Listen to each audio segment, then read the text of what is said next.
Whoo boy, we are live. Okay, this is gonna be fun. I am beginning work on the playtest content for first level characters, playing through Hoard of the Dragon Queen, the first chapter, Greenest and Flames.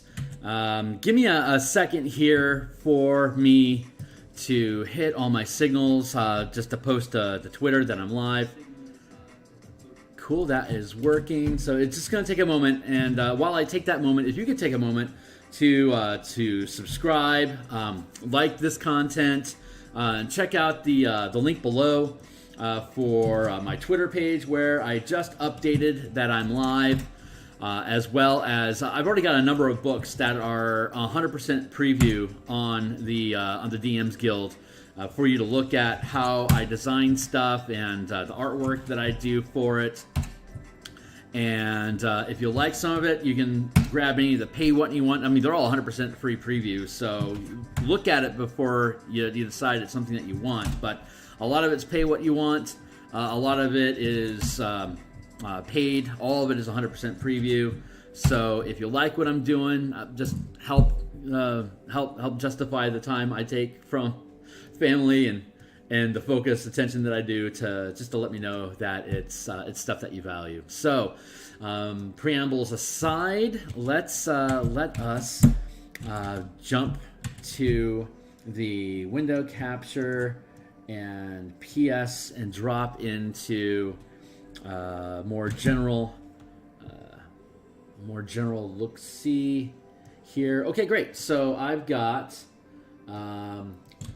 open in D&D. I'm checking my space. Yeah, that looks pretty good. Yeah. No. Do you wish to exit? No. Thanks. That was an accident. Didn't mean to click on that. Don't be a jerk, Obi. There. Okay, great. So everything seems to be lined up pretty good. I'm in D&D Beyond. We're looking at Hoard of the Dragon Queen, and here's your cover art to it. Chapter 1 is Greenest and Flames. This is a chapter. This is a first level adventure. So what we're going to do is we're going to go through the content of this adventure scenario. We're going to do some artwork, building it out here in Photoshop. And we are going to use our handy dandy notepad here to checking my notepad, make sure, see where the limits on that is.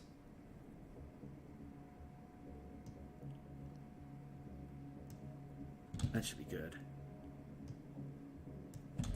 Checking, I'm going to check my video feed here real quick.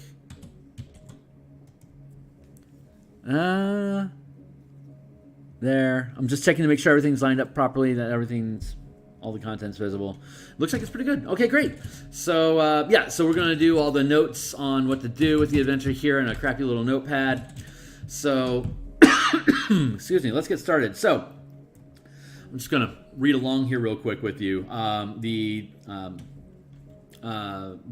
town of Greenest was founded by a halfling, a rogue, fancies herself the queen of the green fields. Scatterheart passes away without ever achieving the level of eminence, but her town grew.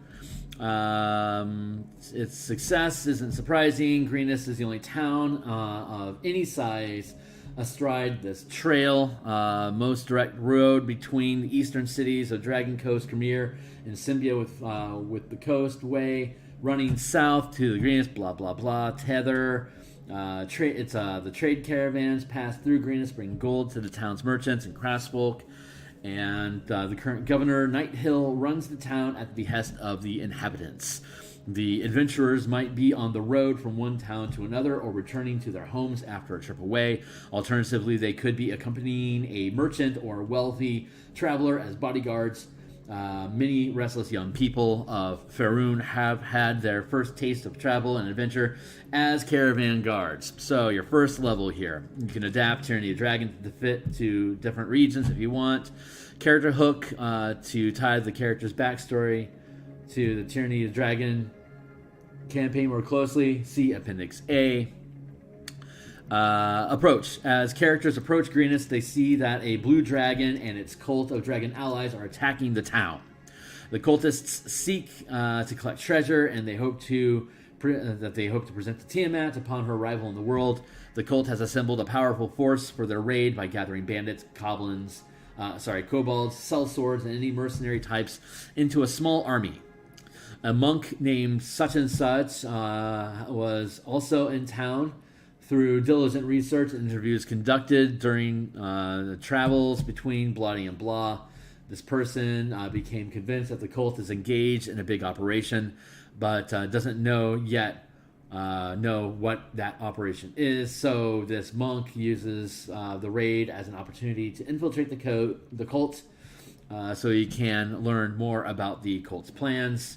So that's interesting. Characters can engage in several encounters while cultists and goblins rampage through Greenest. We'll skip the flavor text. Great, we've got a map here.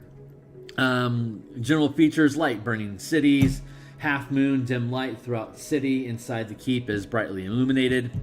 Fires: the cultists try to set buildings ablaze as they move through the town, but thatch isn't as flammable as it looks. When characters arrive, most of the flames from the haystacks and barns, not from homes or shops. So there's a stream. I'm going to copy this image and import it into Photoshop for us to start manhandling it. So let's zoom in here. Cool. Let's see. There's your stream. Stream. The stream that flows past Greenest is shallow, seldom more than 3 feet deep, with a gravel bottom, so characters can move along it without difficulty. Where the banks are clear, the stream is easy to get into and out of. Brush by the stream is dense, and the banks are steep with brush growth. Characters can move only 5 feet per turn through the brush. So this is the brush that they're referring to.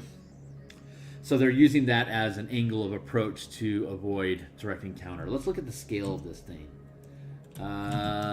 Back into Photoshop. We're looking at 100 feet. I'm going to build a quick box here.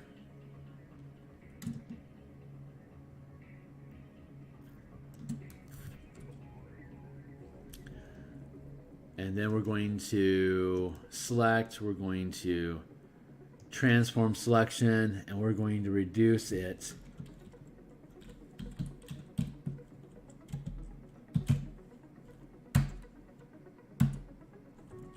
and then we're going to fill that gap,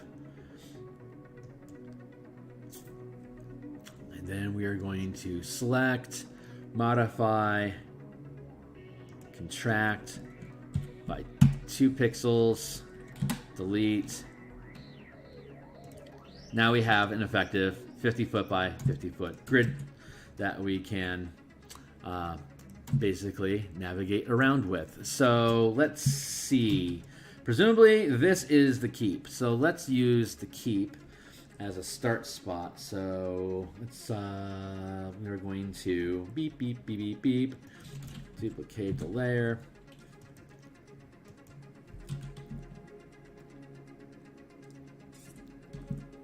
50 foot, 50 foot. Going to merge down and then duplicate. This doesn't have to be perfect, but it does require some creation because the keep, as depicted, is larger than a single 50-foot square. Let's go ahead and flip screen and look at our in command. I don't like how that sits.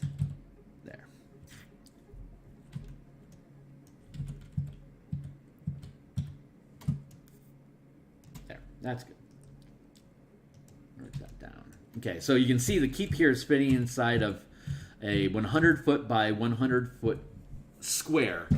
And I'm going to flip over to the in command document for us to look at specifically what we're doing with in command. So I'm going to...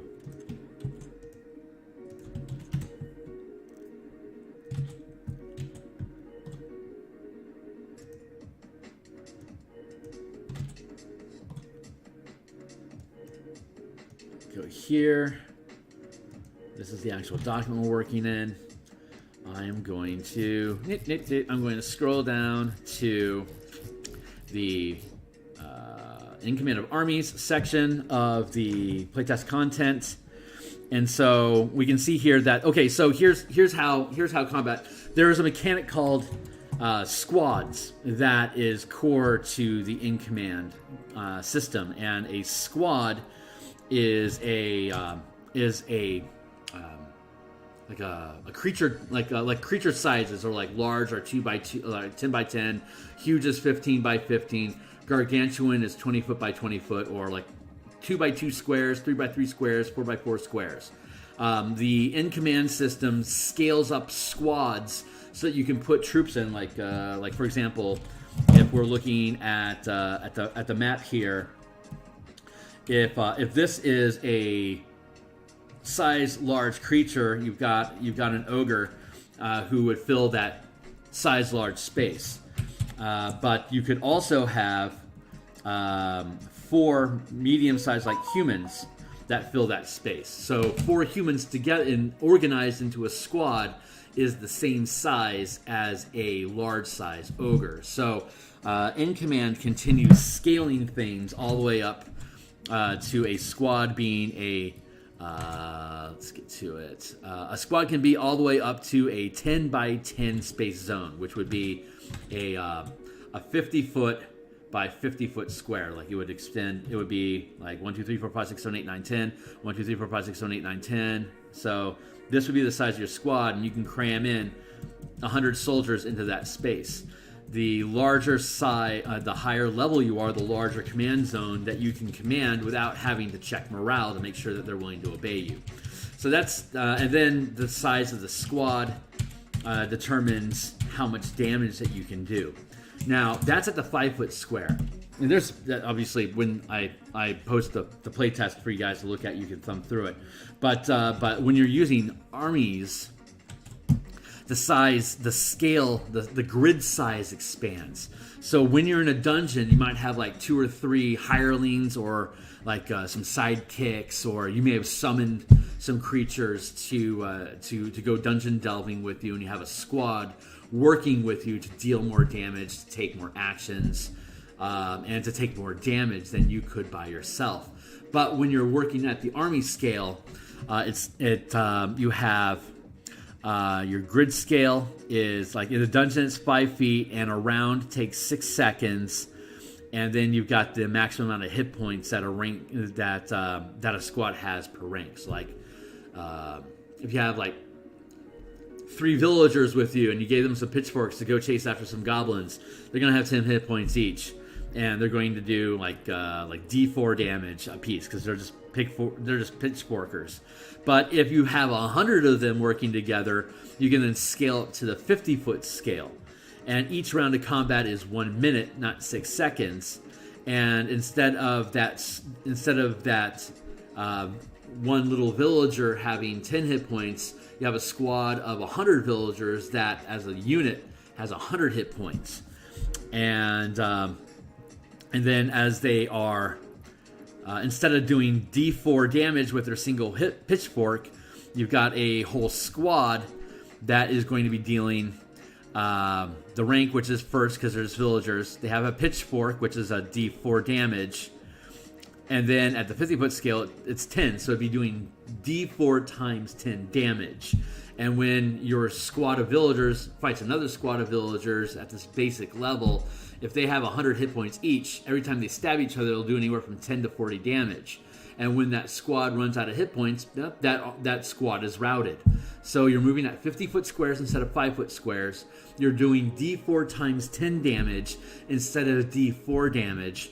And a first rank commoner is going to have a whole squad of 100 of them is going to have 100 hit points. So you can see that if a dragon is going to deal, say, 70-10 damage on a breath weapon to everything within a 50-foot area, then that is going to 70-10 can do up to 70 damage. Your squad can take 100 hit points. That one dragon breath as an action is going to kill off a ton of your villagers. They might only have anywhere from 90 to 100 of them, 90 to 30 of them left, depending on how much damage the breath weapon does and how well they save, which as commoners is going to be pretty miserable. So we then insert a character as their commander. The commander is now able to use their saving throw for this with the squad. They can use their reaction to reduce damage by taking some themselves, or by mitigating or using evasion to reduce the damage overall. So there's squad mechanics that go inside of here. So what we're trying to do here is take first level characters, give them command of villagers and guards that are described here in the Greenest adventure, convert the marauding army into squads versus your characters commanding squads to fight them back, and then to take on the dragon and chase it away as well. So that's the general process that we're trying to do. We're rebuilding Greenest instead of a 5-foot square map. We're rebuilding Greenest into a 50-foot scale map. So each square is going to be 50 feet, not 5 feet. So you can see here that the fortress takes up a 100-foot area, 100-foot square, or effectively a size large structure at the 50-foot scale. So a character can move in 1 minute, 1, 2, 3, they can move 6 squares, 30 feet equals 6 5-foot squares. At the minute level, they can move 1 round equals 1 minute. They then move 6 squares during that round. So let's duplicate this layer so we can see how much space a squad of medium-sized creatures how much distance they can travel in a 1 minute round. So if they're at the fort and they're moving out of the fort,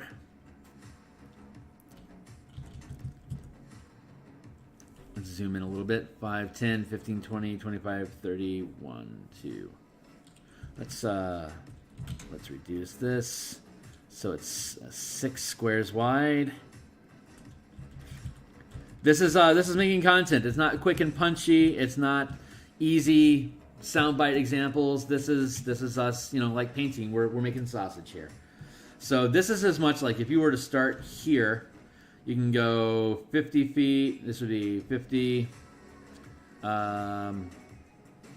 50, 100, 150, 200, 250, and then you'd be able to go there. Like if you started in the keep, this is how much distance.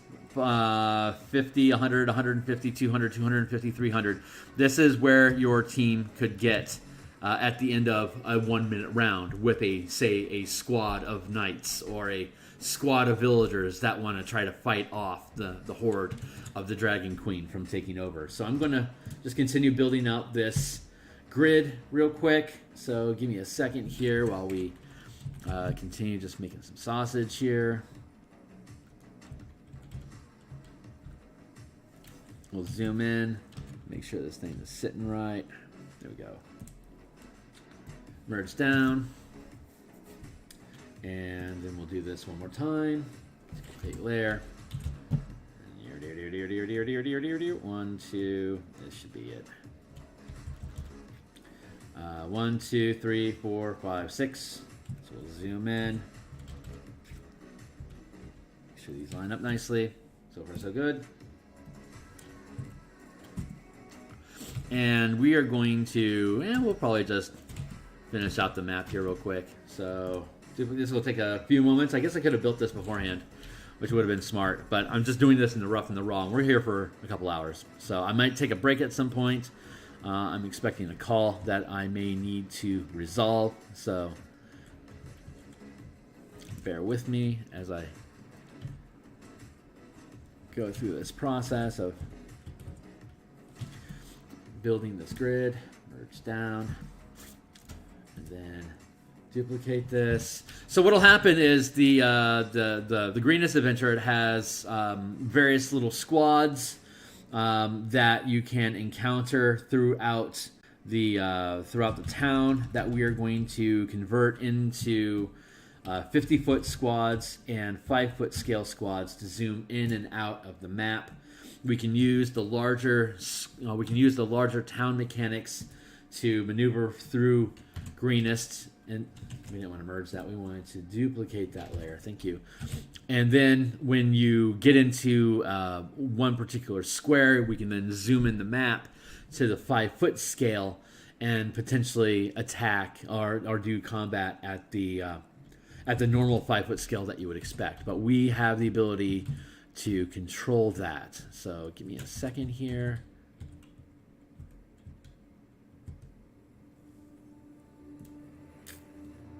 Down.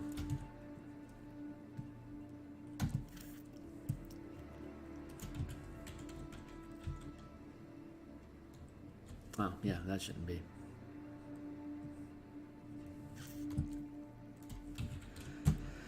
We wind this back to here and so yeah, that is 5, 10, 15, 20, 25, 30, 35, 40, 45, 5, 10, 15, 20, 25, 30, 35, 40, 45, 50, 55, 60, 65, 70, 75, 80, 85, 90, 95, 100, 110, 1,100 feet worth of adventure space. We could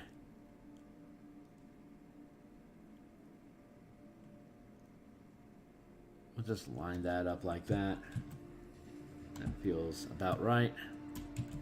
Uh-oh, I'm gonna have to hit the save button because it looks like this got locked up on me. I'm going to have to close that and then reopen it, and hopefully it'll work. Good. And then we can just take a chunk of this and copy, paste, and then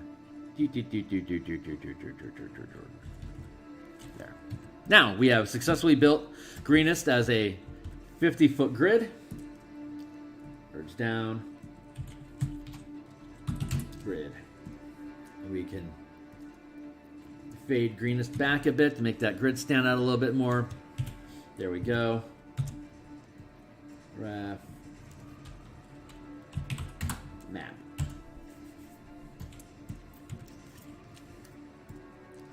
Lock. Okay, cool. So we are now operating at a 50-foot scale inside of this map. So if the characters,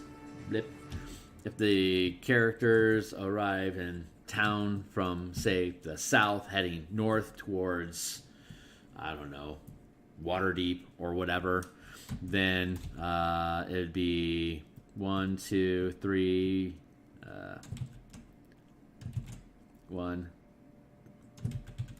1 square, 2 square, 3 square, 4 square, 5 square, 6 square. In 1 minute, they can get from the edge of the town to this cluster of buildings, right?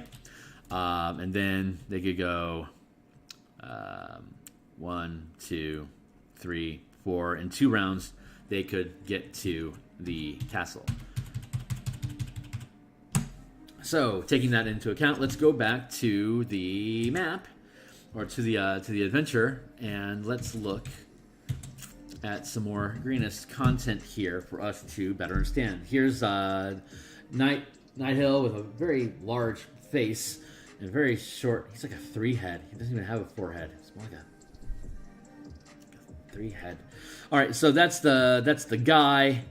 Let's see. He's in charge. He's pacing atop the parapet of the keep, which we have here. He's pacing the parapet of the keep when the sky is clear, or inside the keep, the dragon is attacking.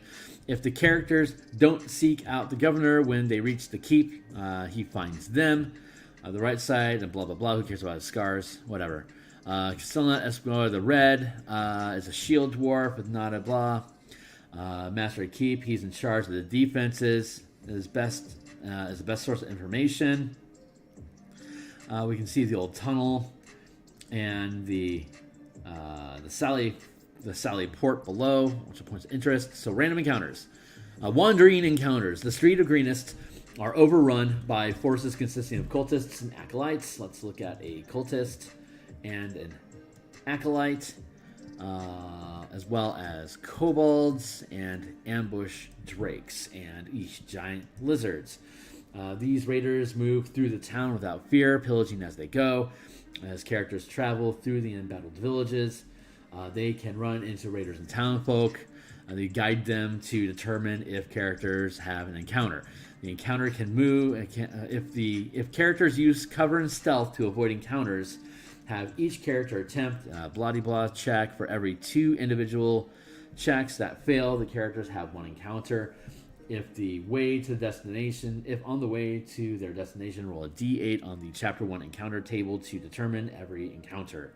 Encounter here. So I'm going to Chapter Encounters, copy, and then paste. Wandering. Keep in mind, your characters are first level. Wandering encounters. And then we've opened up the tab for, see, a giant lizard. It's a large beast. So let's look at the in-command rules for large-sized creatures.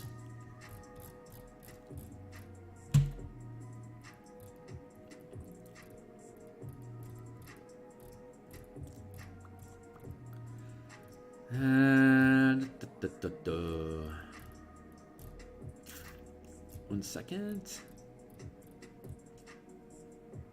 AC 8010. Okay, great. So let's see the size of the creature, and let's see the level of character. Here's the CRs of creatures and the maximum size. This is the maximum size command zone that characters can have. So level 1 to 4, they can command up to a 2x2 footprint, which looks like one of these. It's like your character could be here, and then you have 3 mooks with you. But at the army scale, this would be 100, 100, 100. So a first level character could theoretically command 4 squads of 100 each, 400, which is more than what the town has. Here's an example of a larger zone. This is a 6x6 zone. You can see 1, 2, 3, 4, 5 medium-sized creatures. A 6x6 zone of that size would be difficult to navigate through a dungeon, but in an open field or a town like we're in here could potentially accommodate 100 by 100 creatures in a 50-foot square. So you could be maneuvering your squad of, say, 25 villagers in this 5x5 zone inside of this 50-foot square space, and they would be operating at the army scale as a 50-foot squad, dealing, say, D4 times 10 damage. So what does D4 times 10 damage look like against a giant lizard? A giant lizard has 19 hit points. So if a squad of villagers with pitchforks run across a giant lizard, that giant lizard is probably dead. It might kill a couple villagers in the process. It has 1 attack. That 1 attack could kill a villager before the villagers basically swarm and kill this giant lizard. So how many giant lizards do we possibly run at a time? An ambush drake, acolyte, guard and acolyte, D4. They don't even have giant lizards listed here in the random encounter list. So non-issue there. Let's look at the ambush drake instead. Ambush drake. Ambush drake is a CR 1/2 creature, which on the in-command scale, a 1/2 CR creature is CR is up to 1. That's a first rank creature, so it is no more powerful than a villager. A villager versus a drake. A villager would do D4 damage per attack, while an ambush drake here is dealing D6 plus 1 damage. So the ambush drake is more likely to kill the villager, but they could kill each other. So let's see. What does this look like? You got an ambush drake, which is... What is our... This is me figuring things out. So let's see. An ambush drake is a medium-sized creature. Why don't they have lizards listed here? Because they're too tough for characters to take out. A first level character cannot take on a giant lizard. Well, I guess it could. It has 19 hit points. That'd be a challenge. 6 hit points on a hit on average. That's pretty damn dangerous to first level characters. So it could be 1 or 2 hits and you're dead. So that is a risk, which doesn't make it surprising that they have... That got clipped. What is that? Synced. What does that synced comment say? Oh, acolytes have command prepared instead of sanctuary. Okay, we'll do that, and then we'll replace this here.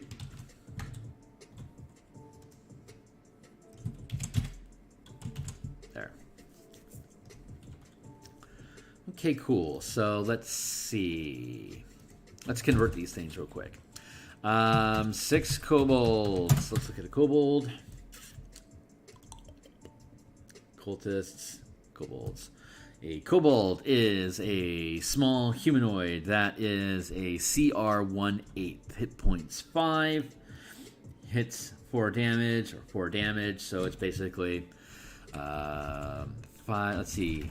Kobold equals first rank, 10 HP. 1d4 damage, 5 foot space, 6 kobolds equals a 3x3 space, 30 hit points, 3d4 damage, 15 foot by 15 foot space. So going back up here and looking at command. This is army scale. Let's look at, there we go. Put that at the front of the wrist. Squad basis. So let's see, we'll zoom in here.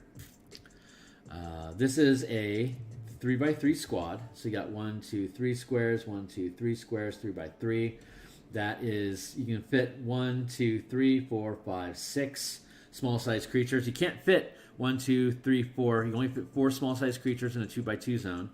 So a large group, 6 kobolds, 1, 2, 3, 4, 5, 6, can fill a 30-foot zone. If they take 10 damage, they drop down to a 20-foot zone. If they take 10 more damage, it drops down to a single goblin in a single square zone. Instead of taking 30 points of damage, the kobolds can lose a single kobold. So I'm going to make a quick little thing here for you guys to look at how these mechanics work. I'm going to grab the dear kobold. Kobold is here. To copy image, and let's go to our map here. So let's assume, let's pretend this is a 5-foot square, right? And we got kobold. We got kobold here, and he is hanging out.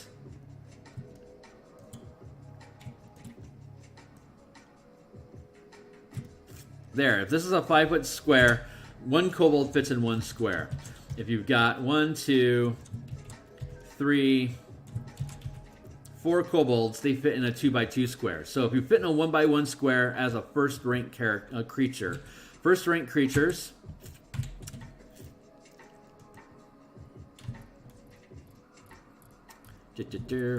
a first rank creature, which is a CR up to 1. Let's see. Look at the chart again here real quick. I should make a quick reference chart. That's a really good note to have. Quick reference. Note to self for design. So if you're first rank, your AC is 13. Hit points is 10. Like a kobold might be dexterous, so it'd have like a +3 because that's a strong bonus. But it's not it doesn't have high strength, so that would be like a weak bonus. Like knocking down doors and grappling people, it would want to use like dexterity as opposed to strength. It might not be very wise either, so it would be using a weak bonus for like a kobold to resist command. But like say dodging burning hands, it might use dex, which is a strong save. The DM determines if they use a strong or weak saving throw. The damage they deal is d4, and if they had like a spell or something, the DC for it would be 13. So a kobold in this system is basically doing 13 AC, has 10 hit points, and deals d4 damage. If the creature stat block has less hit points than the basic ally, you can use the creature stat block instead of the generic ally. Like this has 5 hit points. So if the DM wants the kobold to have 5 hit points instead of 10, you can. If you say a cultist is CR 1/8 and it has 9 hit points, the DM could decide that the cultist has 9 hit points, or the DM could decide the cultist has 10 hit points. Not much of a difference, but that's the thing. If it was an ogre with 40 hit points, the DM could decide that the ogre has 40 hit points, or as a rank 2 creature, the DM could decide that it only has 20 hit points. It depends on how much of a minion the DM wants that ogre or these kobolds to be. And of course, a giant, an ogre would do d6, but it does, since it's second rank, it would do, or rather, since it's size large, it would deal rank 2, die size, minimum, and then zone size equals, ogre is a 2x2 creature, so it would do 2 dice, and since it's second rank as a CR2 creature, it would do d6, so it would do 2d6 damage on a hit. And then as an ogre of second rank, the ogre would have 16 armor class. It would get a +5 to strength checks. It would get a +2 to intelligence. And if it like threw a rock or something that you could dodge, then it would have a DC 15 to dodge it, or it would just be an attack roll using +5, and it would do 2d6 damage on a hit. So that's like the fast, easy mechanics of it. I know that you guys are a little in the dark about how these things work, but we're building as we go. So since you have 6 kobolds, 6 kobolds can't fit into a large space. So these 6 kobolds now fill, even though they don't completely fill it, but they are filling this 3x3 space. So that means that they aren't rank 3. They're still first rank kobolds. So they still only have an AC of 13, hit points of 10 per square, but the area, let's go down here. Squad size hit points, first rank kobolds, 3x3 squad is 30 hit points as we discussed before. And since they're a 3x3 squad, they're still only doing d4 because they're kobolds, but they're in a 3x3 space, so all those kobolds attack once, doing 3d4 damage. So this would be 3d4 damage, +5 to hit. Still only has a 13 AC. So, and the whole squad, like if you hit these guys with a fireball and it does 30 points of damage, all these kobolds are dead. That makes a lot of sense. The kobolds have 30 hit points of damage. If you hit the squad, say for 15 damage, that would take a large size squad, going back up here. A large size squad has 20 hit points. A 3x3 squad has 30. So if you deal 15 damage, that would knock this down from size huge down to size, because it only has 15 hit points left, right? And that's within this large scale. So you would theoretically lose 1-2 kobolds here. If there was a full 3x3 squad, you could have up to 9 kobolds, but if the squad takes 15 damage, that drops it down to a large size squad, so all these extra kobolds are lost. Instead, though, if you take 15 damage, instead of losing 15 hit points and dropping down to a large size squad, you can just sacrifice that kobold, and the squad still has 30 hit points. If you then hit the squad for another 15 hit points, You could then either drop it down to a large size squad with only 15 hit points left, or you could then again sacrifice another kobold to keep your squad's hit points. But now that the squad only has 4 kobolds, that is only a size 2x2 squad. The squad is now reduced to 20 hit points. So if the squad takes 15 hit points at this point, that would drop the squad down to only less than 10 hit points. It would have 5 hit points left, and you would have to kill off all 3 of these. But instead, if the squad takes 15 hit points, you could get rid of that kobold, and you'd still have 3 kobolds and still be operating at a squad of large. So when you take a hit, you decide, is it better for me to take the damage that was dealt to the squad as a whole, knowing that the size of the squad could reduce in size because of the total amount of damage taken, and you could lose a lot of troops? Or is it better that I just sacrifice one of them? If you've got something that's hitting with multi-attack, attack, then you could potentially lose 1, 2, 3 kobolds if all hits attack. Or that attack could do like 25 damage, like 8, and 7. Taking 8 damage on a 25 squad, the squad could absorb that. It would have 12 damage, and it's still more than 10, so it'd still be a large size squad. But to take any more hits, like 8 and 7, you would then have to kill off 2 kobolds. So it's just an analysis of which one do I want. It's a decision that you as a commander can make when you're commanding things. Do I want to lose troops, or do I want to keep troops? So that's the quick gist of it, which is all that stuff is basically in like how spell casting affects and stuff. It's all basically boiled in like what bonuses your commander gets. That's all boiled down to 25 pages. And the document will be on the DM Guild. It'll be 100% preview. But this is one squad. So using these mechanics, we're building the random encounters. 6 kobolds equals 3x3, 30 hit points, 3d4 damage. Ambush Drake. So I'm just going to build these things out. +1 Ambush Drake. I want to give myself 20 minutes to finish building these things. So 3 kobolds and an ambush drake. We looked at the ambush drake. Let's see, a kobold. Let's go down here. Kobold equals first rank. Ambush drake. First rank. These guys are probably all first rank. What else we got? Cultists.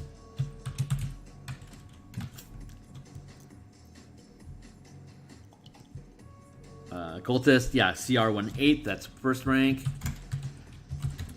And then, what, Acolyte? Cultists, Acolyte is 1/4. So, Cultist, Acolyte,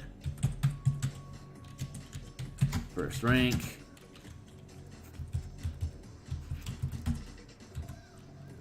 Creature, rank,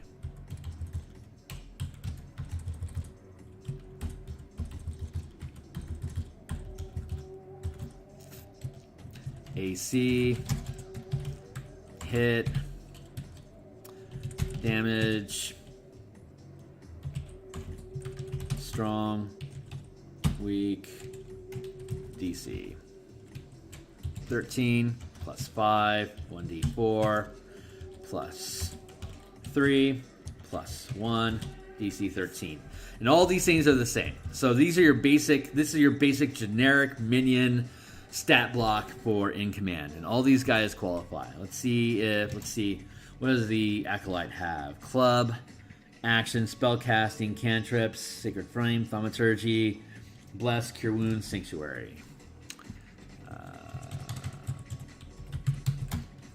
Bless, Cure Wounds, Sanctuary. And then the Acolyte has... So I can get rid of that stack bot now. And the Kobold has...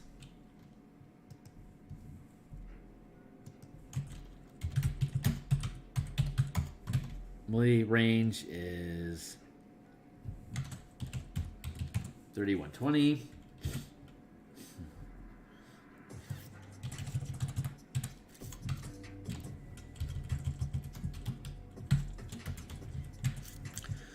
So we can get rid of Kobold now, and then you got the Ambush Drake, which is melee.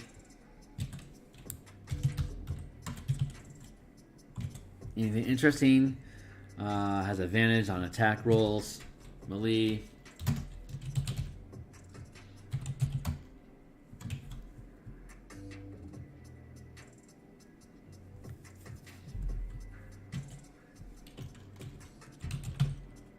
Tactics. So if you run across a Drake in a squad, that squad is going to have advantage. If the Drake surprises a creature and bite with it, you attack first round of combat. Takes an extra sneak attack.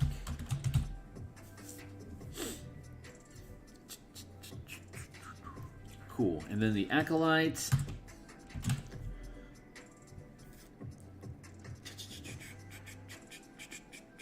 Speed equals 30, so it's still the same speed as the rest of the squad. Get rid of Ambush Drake now. I don't know why it lists Giant Lizards. They're not listed in there. Cultist has Dark Devotion. The Cultist has advantage on saving throws against being charmed or frightened. Okay. That's all you got? And Scimitar equals melee.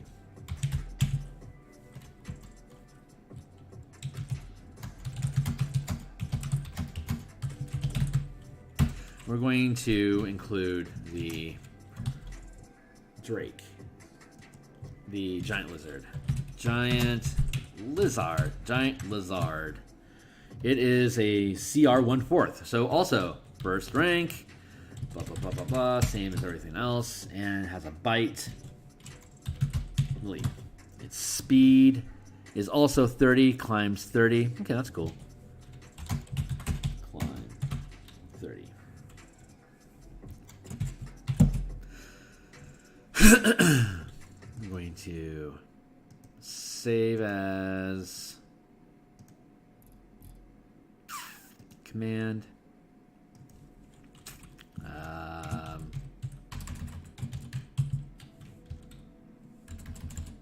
Greenest plain content. There we go. Okay, cool. So we've got the Giant Lizard. It's large. Giant Lizard, large. So it's large size. Its armor class is 13. It's +5. It deals 2d4 damage.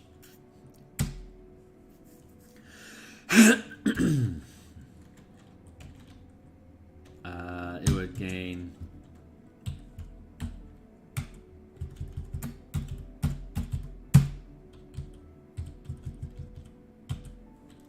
and DC is 13, so same. So it's stronger. Even its weak is better than the first rank. It deals more damage than first rank, but again, they're missing. They're just missing. Let's see. So that takes care of the Giant Lizard, and we are back into the adventures. Let's see what else we're going to see here. Okay, so these things that you can run across. Let's now that we have the basic stats for these things.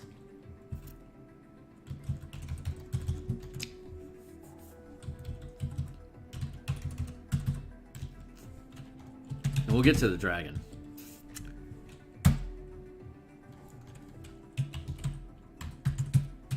And we'll build out creature. We'll build out allies as well, because we're gonna see the allies.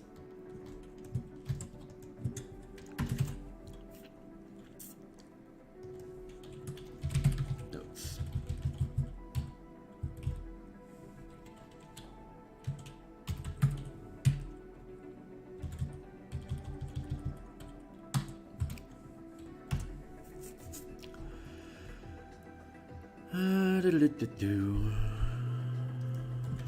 Equals 2x2 space, 20 HP, 2d4 damage, 10 foot by 10 foot space.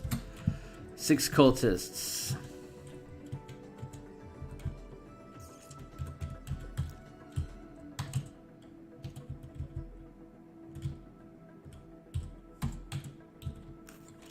Three by 3 space, 30 HP, 3d4 damage, 10 foot, 15 foot by 15 foot space. 3 by 3 guard.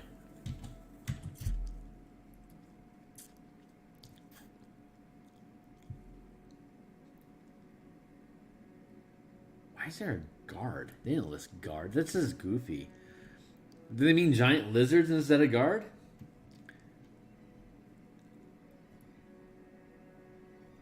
Random encounters.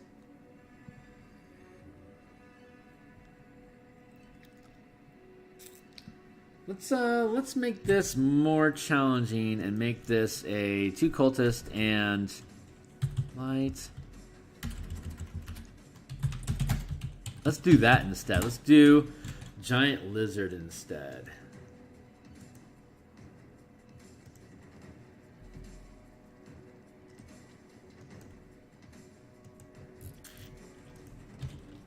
Giant lizard as a creature. Going to copy the image.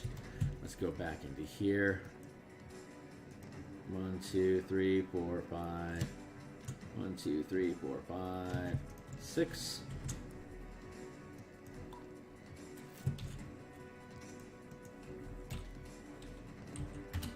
Kobolds.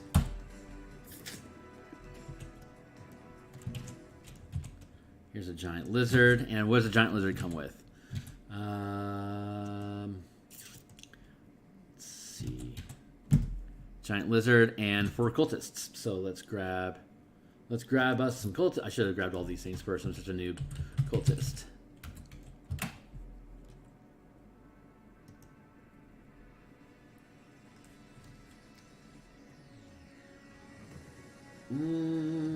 Copy image. I'll see if these things are on DMsGuild before I actually use them in the product. Otherwise, I'll just have to draw my own. Making my own. Copy. Full. Pre-transform.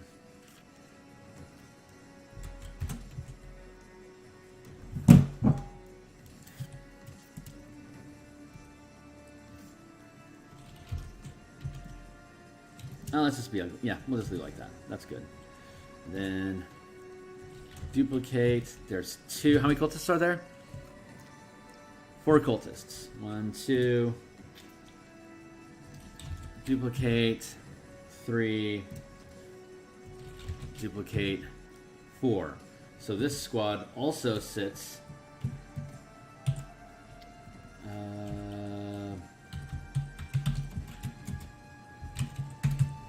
Okay, so the lizard is size large, right? And size large creatures, looking at this.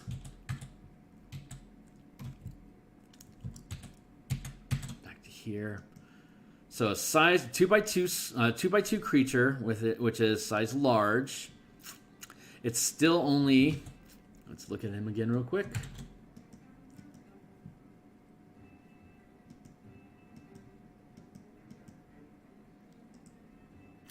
Come on, noob.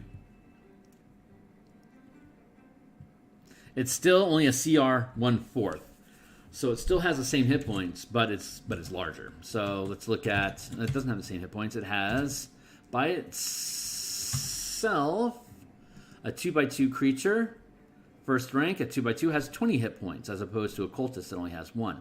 But all of these guys fit into a 3x3 squad zone, so they, as a collective group, have 30 hit points. And as a collective group, now we know that the giant lizard can deal 2d4 damage by itself, but while it and the cultists are working together as an attack, it's a single attack that they would make, and they would do 3d4 damage as a collective group. And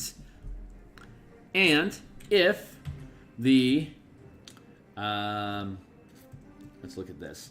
If the 1, 2, cool.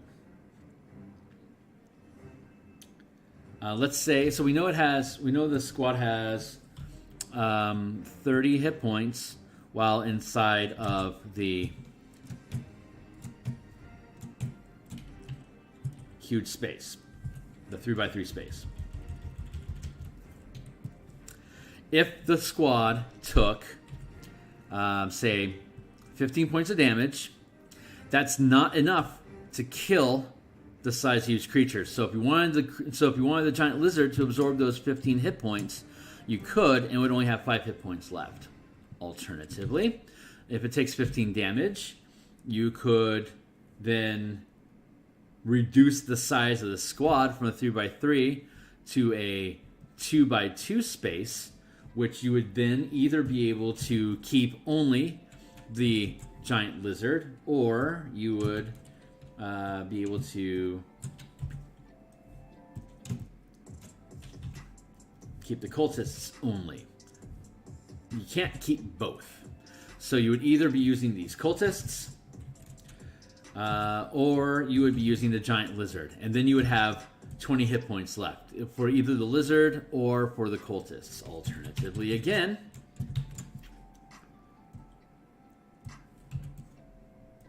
one, two, three, four. Instead, if you take 15 damage, you could choose to just kill one of the cultists, and the squad still has 30 hit points. So you have the choice. You have that choice to make in the moment as you go. And if you have characters in here with them, then the squad makes an attack. Like if you took command of this squad, you could have like a character and another character, and so both your characters have their normal actions. They could then just command the squad with a verbal action. Hey, squad, also make an attack. So your character attacks, your other character attacks, and then the squad attacks, and the squad would be attacking for 3d4 damage. So two characters inside of a squad can take on significant threats, and you can start rolling through things. But the squad that a character can command, hold on real quick. Where is that? There it is. We'll collapse this. We'll take that. A first level character can only command. I mean, you could command a larger size squad, but you have to make a morale check every round. And if you fail the morale check, the squad that's too large, they just run away, presumably for the fort. So while the character is each character, you have your character, and then you've got 1, 2, 3, 4 guards, or maybe even just villagers with you. They would be doing 2d4 damage per hit. They have 20 hit points total. So you could take a small, and you could have your team, and then each character can have their own squad. You can use a bonus action to command the squad to attack. You could use an action, or if you have multiple attacks, you could use each attack to command the squad to attack, as though you're wielding them as a weapon. And you can use your bonus action as well. So a first level character, dual weapons. It's interesting how D&D has the extra weapon attack be a bonus attack, because then you can either attack with your second weapon, or you could use a bonus action to command the squad to attack again. But as a verbal action, the squad can attack as an action and as a bonus action, and for however many attacks your action has. So an 11th level fighter with 3 attacks per action could command his squad to attack 3 times, and then use a bonus action to have them attack as well. So that's how that works. As first level characters, you can be commanding a squad that can attack twice per round using action and action, doing 2d4 damage each. Or your first level fighter, maybe using a great weapon, could be doing 2d6 damage, and then as a bonus action, command the squad to attack also using a 2d4. And you would use your character's command bonus, not the +3 that the villagers would get. So you would be doing, like, say, a +1 and then add a d4 as well. So you could potentially have up to +5, maybe as little as +2, but it's going to probably be 3 or 4, which is going to be better than what the commoners could do by themselves. So that's just quick skinny. As your characters are running around in these squads, each character can have their own squad, or you could have two characters combined in one squad so that they can command in tandem together to get more action economy out of the squad if you want. And then you can just take these squads and just go tearing through the city and start messing these guys up. So when your 2x2 squad runs across a 6 kobolds taking up a 3x3 space, the kobolds are going to be doing 3d4 damage versus your 20 hit points. And when you lose a commoner, they don't have to die. They're lost from the squad, which can mean that they just run away. They don't have to necessarily die. They just get scared and run away from the attack. They lose morale, as it were. If you don't want your villagers dying, they just, when they see the kobolds and the kobolds attack, instead of them being killed, they run away. If you'd rather be a little bit more hard-nosed about it, you can let them die.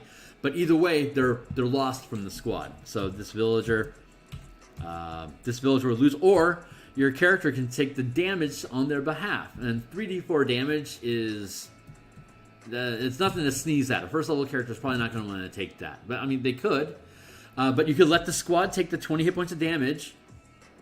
They have 20 hit points. They could take the 2d4 damage, and then you could use a Cure Wounds on the squad as a whole to heal their hit points. So your cleric and your paladin or whatever can, you can be dumping cure spells to keep your squads alive. But again, you're only first level. So if you take too much damage, you've lost too many villagers who are too scared and they run away, or like say you're using guards and the guards signed up for this to risk their life to save the community. So if you'd rather them die, that's great.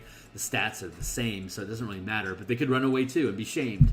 However you want to narrate it. Villagers, I would recommend they run away. Guards, I would recommend they die.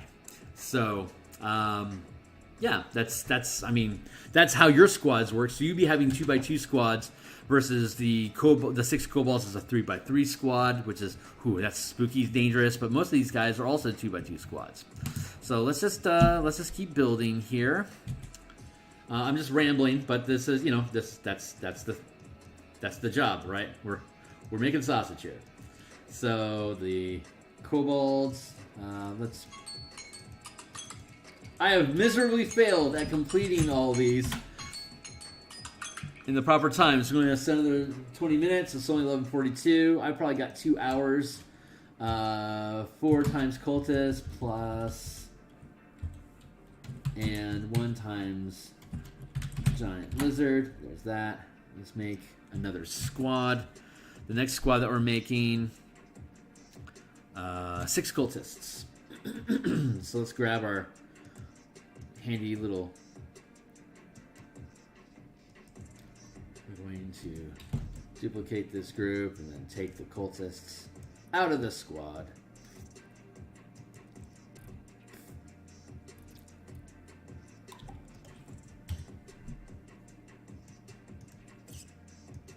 That. I'm going to duplicate.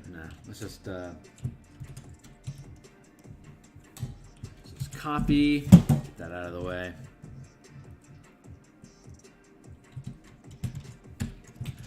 Paste. How many cultists? 6. And then paste. 1, 2, 3, 4, 5, 6. There you go. So this is 6 times cultists.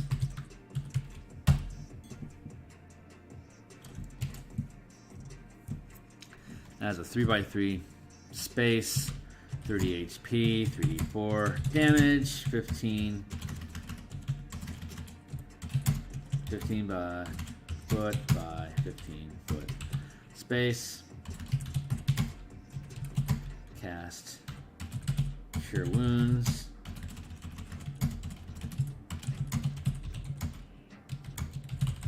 Action.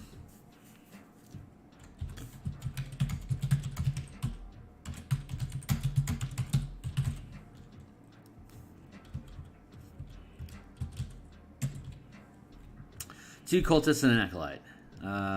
Where are the 6 cultists over there? That's right.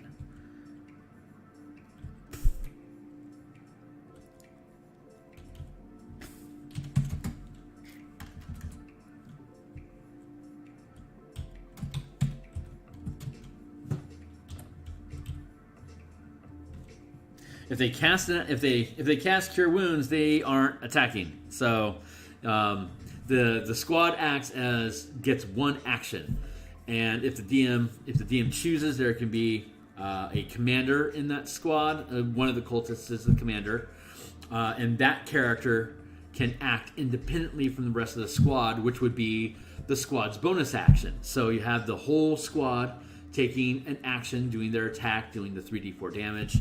And then you could have the cultist commander would be casting the cure spell. And the squad as a whole has a number of spells equal to the number of cultists in that squad. So that would be 6 times for the 6 cultists, or 4 times for the 4 giant lizard cultists. Yeah, there you go. Otherwise, it's just making 1 attack per round.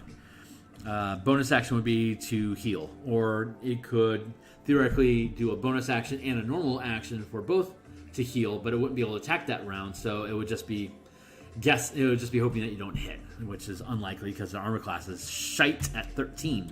So 2 cultists and an acolyte. That is going to be a 2 by 2 space, 20 HP, 2d4 damage, 10 foot by 10 foot space, cast Cure Wounds times 2.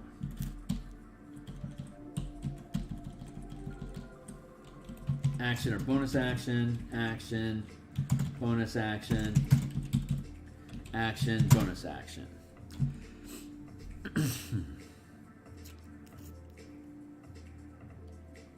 Roll a d6, and then townsfolk's hiding. So if you do a random encounter and you run across townsfolks, you can either create a new zone, patch up holes in your command zone from villagers that ran away, or you can attempt to maintain morale and increase the size of your zone, so you're doing 3d4 damage instead of 2d4 damage. You get to choose each turn, every round. You get to make that decision, and this is all operating at the 5-foot scale. So, let's see. 3 guards and acolyte. There's also a 2 by 2 space. 20 HP, 2d4 damage, 10 foot by 10 foot. I don't know what these guards are supposed to be. That's still confusing me. They don't have guards listed. Kobolds. Why is there guards?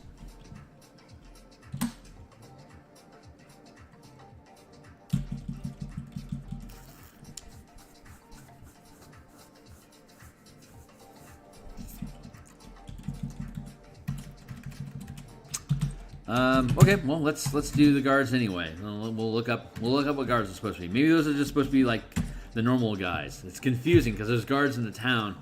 They don't list guards specifically as one of the marauding creatures. So they've got a flaw here going in the language, but that's okay. Let's look at guards. Guards are 1/8 CR, so they're going to be the same. Oh, and they have a higher armor class, which could be. You could use the higher armor class if you want to make it a challenge, but you don't have to.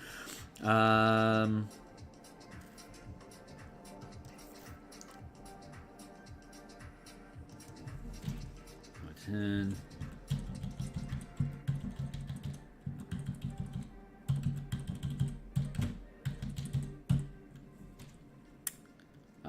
Let's go 13 AC.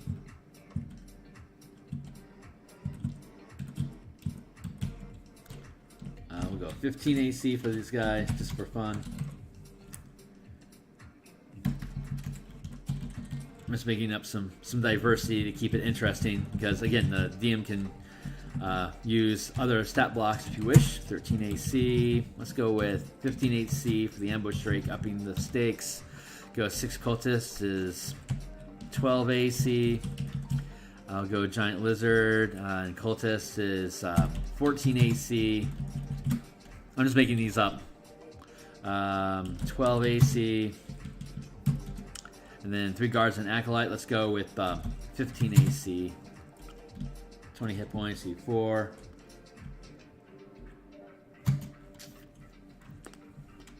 Yeah, there you go. Let's give the guards better damage. So let's say that they're using swords instead of crappy pitchforks, and we'll give them the DM can just add stats. So we're making it 2d6 instead of 2d4. If they had great swords, they could be doing 2d12 damage, but it's a little bit too strong for first level. So I'm just giving them rudimentary, simple swords. The acolyte doesn't, so we're just gonna make it a 2d6 instead of 2d8 because DM prerogative. D6, roll a D6. Nice. Okay, cool. I'm pretty happy with that. 3, 4 damage. Yeah, we'll go with. Let me add in the.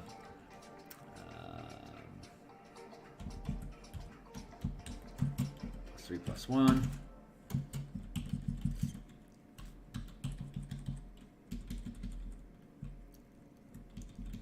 I don't need this 15 by 15 because I have the 2 by 2. Because I have the 3 by 3 and 2 by 2 space, so I don't need these notes.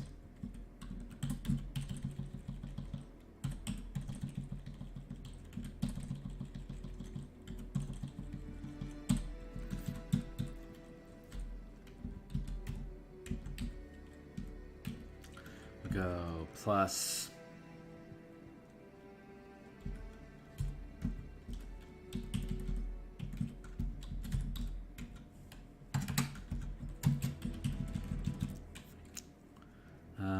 Go +5,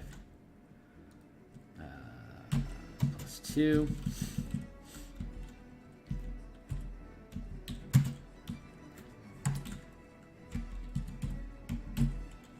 This is seriously. This is all you need for the stat block. Like super simple to be able to work this in 5e. The townfolk restock your command zone. Allies, and by raiders roll d6 to turn above. And if you can fight off the raiders on a roll of 7, then you get to your reward. Your loot are the townsfolk, which are again restock your supply. So skulking through this place. Let's look at. So we're good with we're coming along good with mechanics. Let's go ahead and finish fleshing these things out. 6 times cultists. Let's go to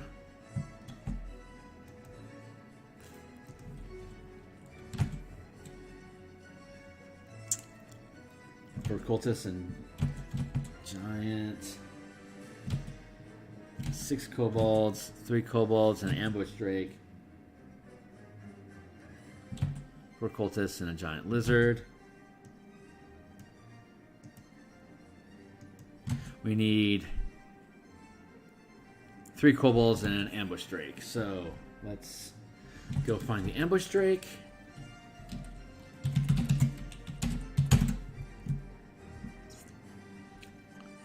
Creature.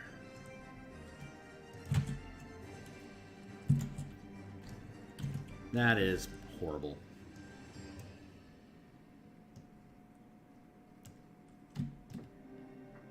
I'm just going to distort it. Screw you.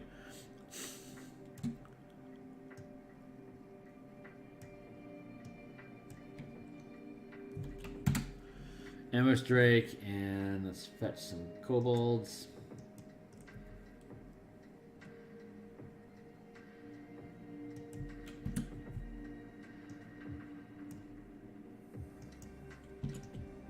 How many kobolds? 3 kobolds and ambush drake. Nice.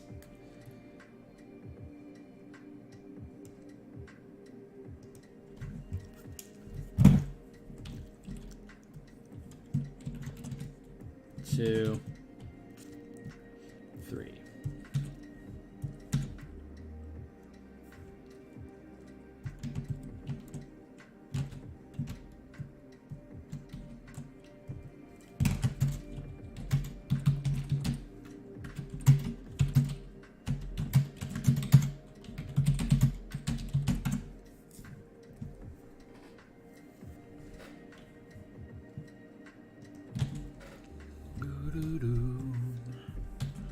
see what else we got.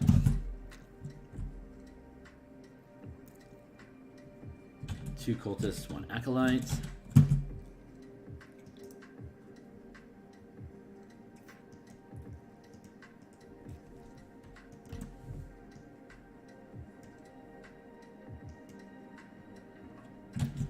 Don't think we have acolyte yet, so let's go fetch an acolyte.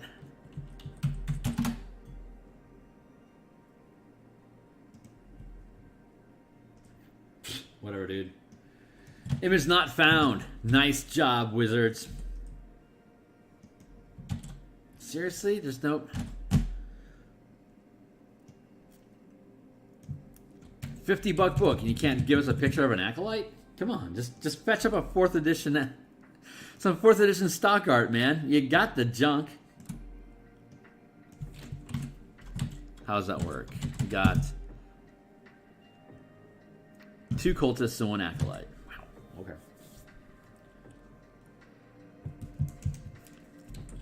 So 2 cultists and 1 acolyte is 3. It's still larger than 1, so it's still going to be a 2x2 zone. This spot here is unoccupied, so it still has 20 hit points as a 2x2 squad. It's still going to do 2d4 damage when it hits you, but if it takes a hit, it can take 2 hits and drop down to 1, or it's got 20 hit points. If it takes 10 or more damage but doesn't die, then you're going to lose 2 of these units. You can either lose 2 acolytes, or you can either lose 1 acolyte or and cultist, or you can lose 2 cultists. Up to you. But if you do, it drops down to a single square like that, and now it's just going to do d4 damage. It has at most 10 hit points, or if the DM wants to drop it to 5 because the cultist only has 5 hit points, certainly welcome to do so. But we're just going to go with just generic stuff here. Boop, boop, boop. That equals 2 times cultists and 1 acolyte. What else we got? 3 guards and an acolyte. We got 3 guards and an acolyte. We got 3 guards and an acolyte. Ba-da-ba-da. Acolyte. No. Duplicate. Move it out. Drop. Acolyte. And let's go see if there's any... Let's see if there's any stock art for a guard. Hopefully there's stock art for a guard. Whatever, dude. Dude, whatever. I guess we'll, there.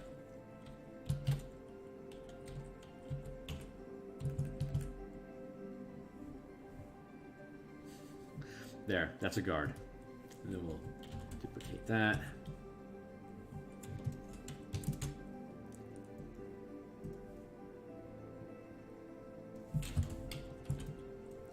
Is that 2 guards and an acolyte? I got 2 guards and an acolyte. Duplicate. There.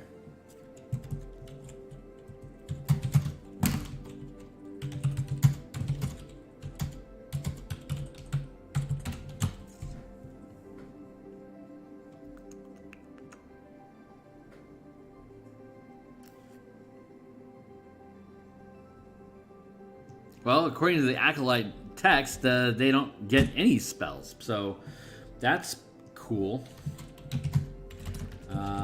Cast command times A, B times 3.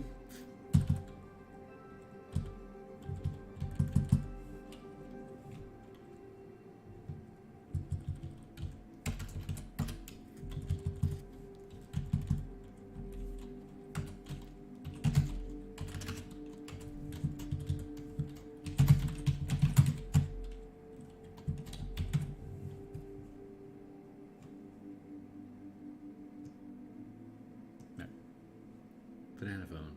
Boo boo boo doo doo. Banana phone. Boo. That's good.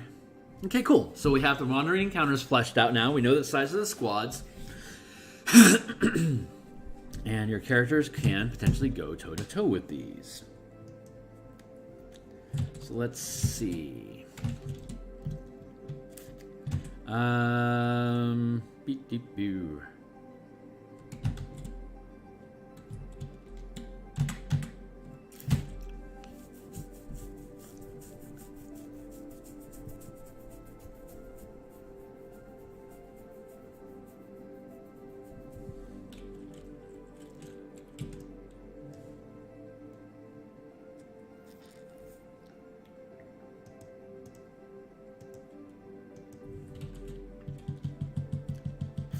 Feel like I want to line that grid up.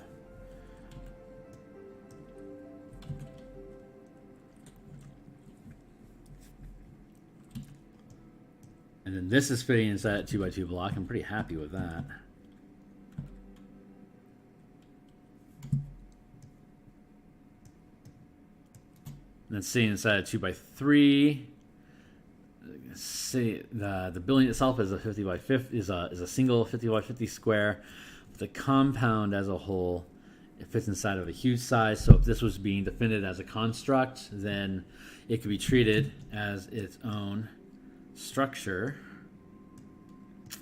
None of these structures have to line up inside of a square, but like this one's a 50 by 50 square. You can see that. This would be a large size square. This building is mostly a 50 by 50. But you could have the extension here also be a 50 by 50, so they could be addressed separately.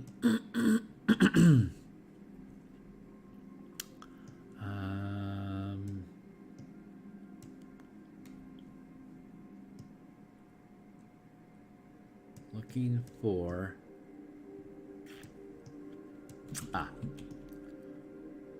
that is the word I'm looking for is docks. That is the distant docks that you can rescue people from. There is the, let's see, 1, 2. I need to make this a little bit more pronounced. Cool. Okay, so we got through our stuff. The squad sizes, I'm going to redo this so it's easier for me to see. 1, 2, 3. Scanning the scene for another number.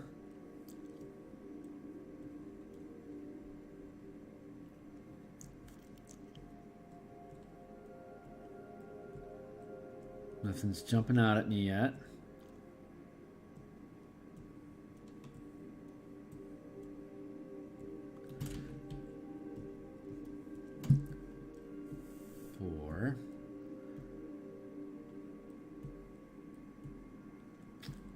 Okay, so those are our 4 locations. Great, that's easy.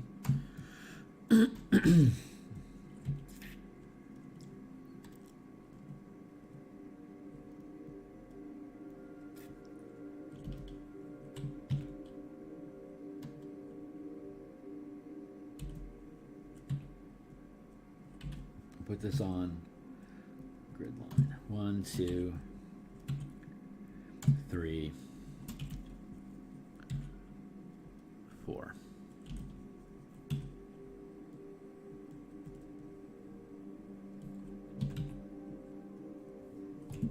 Don't need the circle, so we'll leave that off. Okay, great. Save there. Drop that. Lock this down. Hey, we're building an encounter. So far, we're looking pretty good. Let's go back into our document and glean some more information. I'm going to take some coffee first.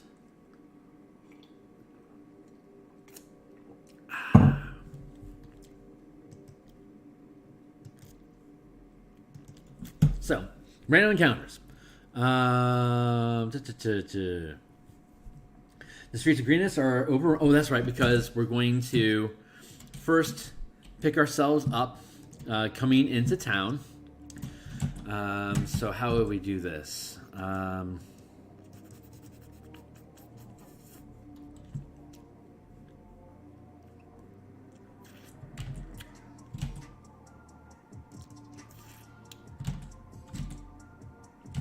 let's read a little bit more before making any assumptions about how this should roll. So the streets of the Greenest, attack, the lizards, raiders, stealth, cover. It's not okay. So we've got that, and you got the stolen treasure. Ooh. Cultists and kobold lackeys are in the midst of looting Greenest and collecting the spoils for transport back to their camp. See Chapter 2. Any marauding group that the characters encounter have a 50% chance of having the stolen treasure in its possession. Roll d6 and multiply the result by 10 to determine the total value of stolen items in gold pieces. There you go. So each squad, each encounter has loot. Seek the keep.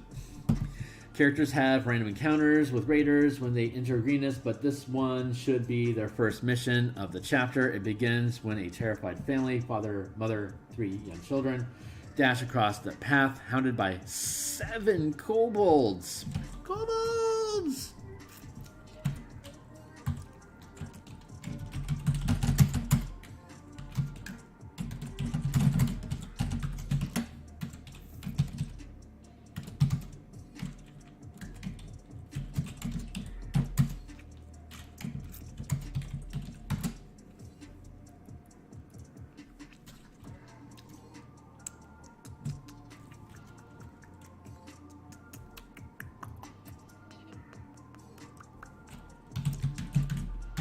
Villagers rank first, AC 10 hit plus.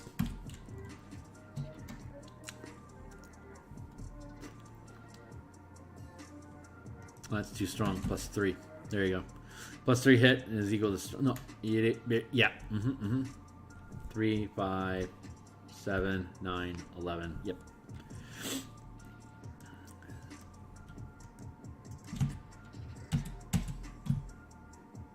Let's look at the document again.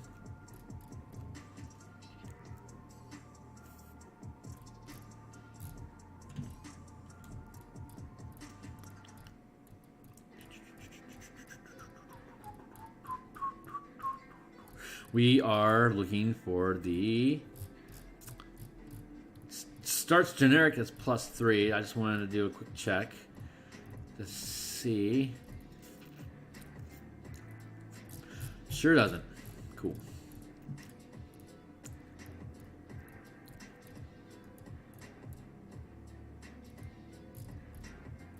Where are we supposed to be at? Scroll down to should be about here. Stats. There you go. Yep, let's go with the strong, which is plus 3. So that's proper there, plus 3. And we're going to make them weak on their hits. It's going to be D4, plus 3, plus 1, DC 13. Notes. Children equal small. No combat. 2 per square. You can fit 2 children into a square. There you go. Mom and dad can both be combatants.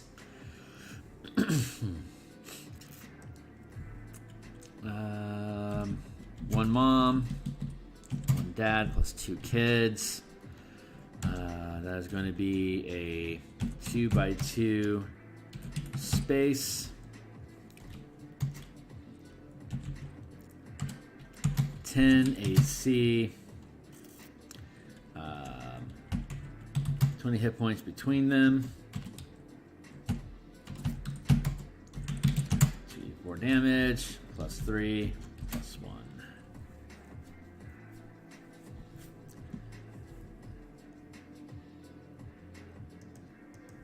Go.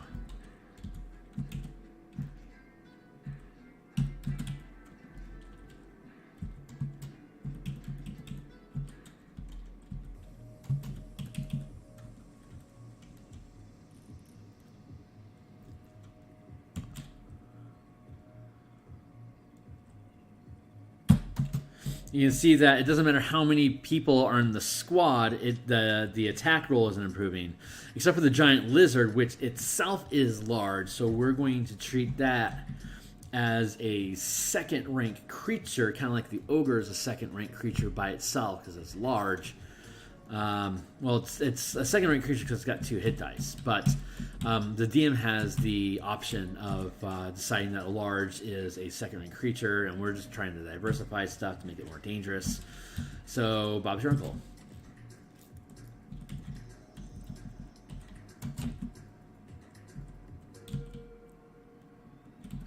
This is also +3.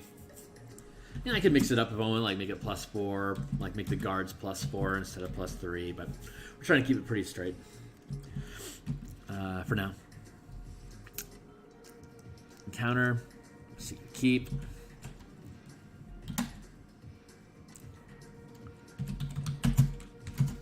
Family equals 1 mom and dad, 2 time and space. So right away you can pick up the mom and dad to defend their kids. The kids are non-combatant. Let's see what else we got. Let's read the rest of the encounter.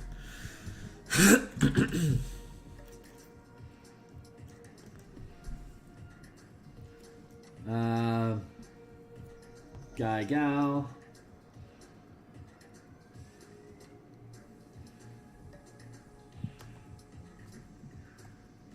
Eight hit points, so we just rounds up to 10. Attack with the spears, +2 to hit, whatever. So you can do D6 damage instead of D4 if you choose. Specifically calls it out, so we'll allow them to do 2d6 damage. Husband is down to 2 hit points from earlier fight. Internal movement is 20. They can be carried by a character carrying a child at disadvantage. 20-foot speed.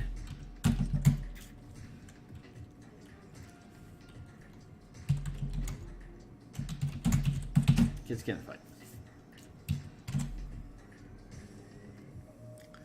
Unless characters interfere, the kobolds assume the characters are cultists and ignore them. Assuming characters intervene and save the family, the gal explains that they must make their way to the keep. It's only safe placed in Greenest. The raiders haven't set up an effective cordon around the keep, so it's still possible to move through the front gates, but not for long. To reach the keep, the characters must make it past 3 groups of raiders. A group consists of D6 kobolds and D4 cultists.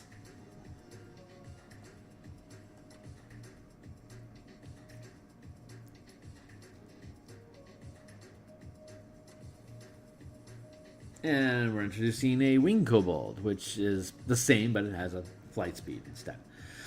Characters can fight these enemies, sneak past them, or retreat to avoid. Character, a group.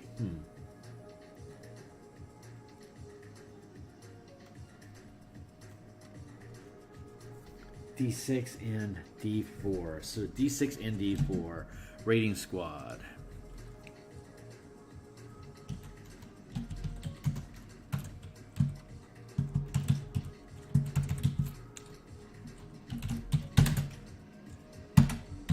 Enemy. So it's a variable. It's going to be D6 and D4. It could potentially be 2. So 1 kobold plus 1 cultist.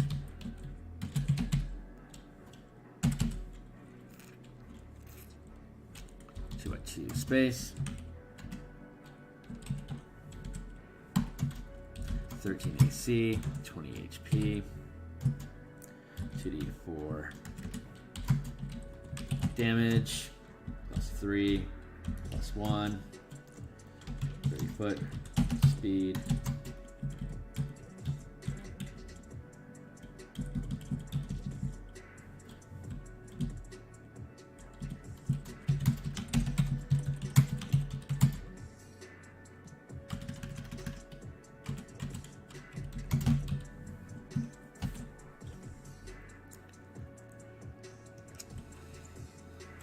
Let's go with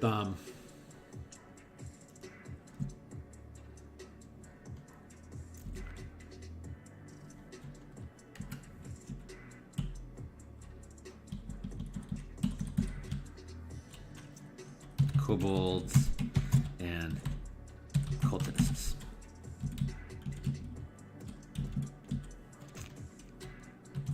That's 4 total. 6 kobolds and 1d4 cultists. Up to 4 total equals 5 to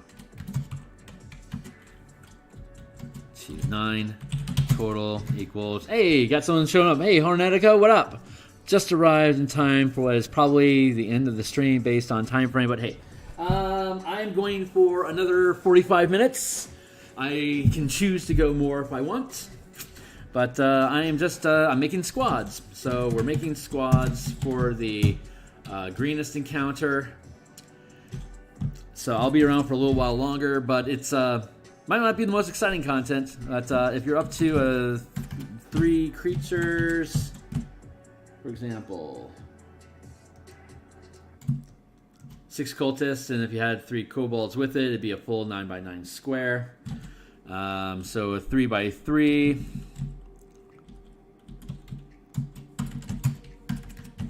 Space. And 13 AC, because it doesn't get any better. You have more hit points. It's just the side facing times 10 hit points. 3d4 damage, because it's a 3x3 space, so 3 hit dice, but they're only first rank, so it's a d4 damage.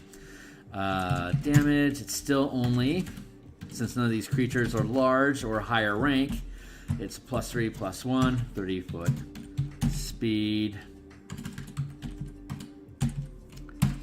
If there are, it could be up to 10. So D40 then 10 total equals a 4x4 space, 13 AC, 40 HP.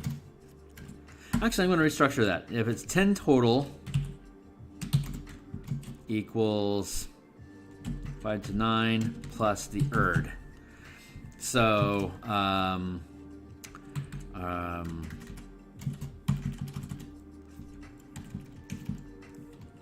5 equals 3x3 plus Erd. Erd has flight, which is a 1x1 space to itself. 13 AC like the others, has 10 hit points for itself. It was 1d4 damage plus 3 plus 1. It also has 30 foot speed. Call it 60 foot flight. And ranged air attack. As noted above, with the kobolds, it's a flying kobold, so it has melee range of 120 feet, and it is flying. So, next note. Okay, Hornetico, hey, cool. I've never run or played in the TOD modules. So this is cool to see work through. Yep, it's about, we're building the in-command system so that Greenest here, each square is 50 feet on the town map. You can see 100 feet here is 2 squares. The goal is your characters show up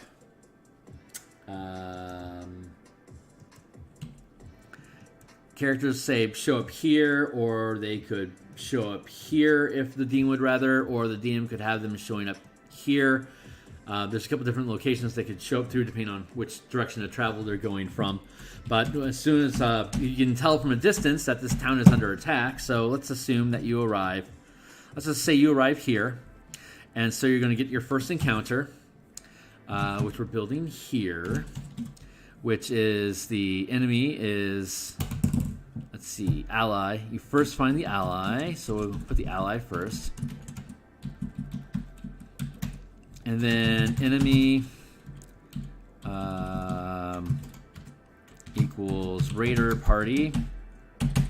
But the first enemy is equals kobold chasers, which are chasing after this family of 1 mom and dad and 2 kids. So 7 kobolds equals, since 7 kobolds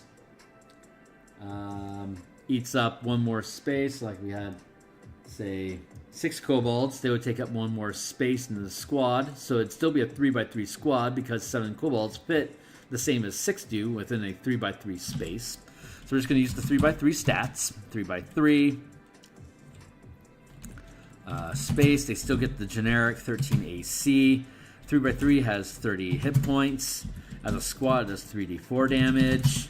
Does +3, +1. Good and bad rolls. 30-foot speed.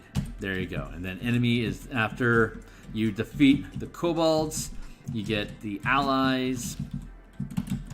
So now you have a mom and a dad that are willing to help Ripley style to fight for their kids, and the goal is to get from here at the edge of town, as stated in the adventure here. The goal is to get from the edge of town to then 5. Each square here is 50 feet. You can move up to 6 squares per minute. So you got 1, 2, 3, 4. Maybe you want to go 5, 6. You have to cross the river, which you can do. And so the first round, you would get to the edge of the river, stream. 1 square, 2 square, 3 square, 4 square, 5 square. So after a minute, you get to the edge of the screen. And then this eats a square times 2. 1, 2, 3, 4, and then 5. So in 2 minutes, or 2 50-foot square rounds, you can get from the edge of town to the keep. And it says for the random encounter, so you will run across the raiding party at some point in between. To reach the keep, the characters must make it past 3 groups of raiders. 3 groups of raiders, each consisting of 1d6 kobolds and 1d4 cultists. Your first level character. So this is the stuff that you're taking on. If you wanted to say, let's see, what does it say about the frequency of wandering monsters while we're going through here? Wandering encounters. It's overrun. If characters use color stealth to avoid counters, each character has blah. For every 2 individual checks that fail, the characters have 1 encounter on the way to the destination. Roll 1d8 in the chart, the random encounter below. Do they have a frequency? As characters travel through embattled villages, they can run into raiders and town folks. Use these guidelines to determine if the characters have an encounter. So use cover, stealth, avoid, each character attempt, blah. If you have 2 fails. Well, stealth is, you keep the stealth check until you run across something that, according to the DMG, when you make a stealth check, that stealth check stands until something is going to trigger and being seen. This doesn't tell us how frequently you're going to have your check. So it's, oh, here we go. If they don't use stealth and cover to avoid encounters, roll a d8 for every 100 feet if they move in town. If the roll is 4 or lower, they don't attract attention that move. If the roll is 5 or higher, they run into something of, okay, great. So I spoke too soon. I withdraw my clause. So this is their first encounter here.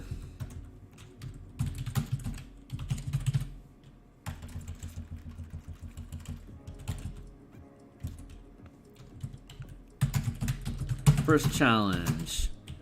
Kobold chasing family.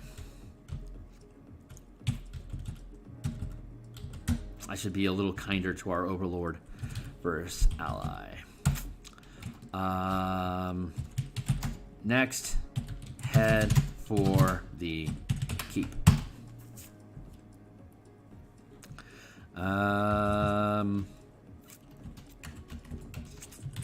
Every 100 feet, make check for raiders. D8. 1 to 4 equals 1 raider party, see below. 1 to 4 equals no. 5 to 8 equals 1 raider party, see below. Any raider party. So we're on the map here, and the characters start off here at the edge of the town. They fight the 7 kobolds. After they defeat the 7 kobolds, either individually or as a single 3x3 space squad, you then acquire the family. The family will hide behind you, or the family can act as their own squad that a character can command. And as a 2x2 squad, the mom and dad, Ripley style, protecting their kids, they themselves can be doing 2d6 damage because they have spears alongside your character with them, who could also be, like, say, using a great sword. And so your character has the 2d6 attack against a kobold, and the mom and dad Ripley style could be doing together, defending their kids, do 2d6 damage if they successfully hit as well. So you could join into that group. You can make your attack as a free action.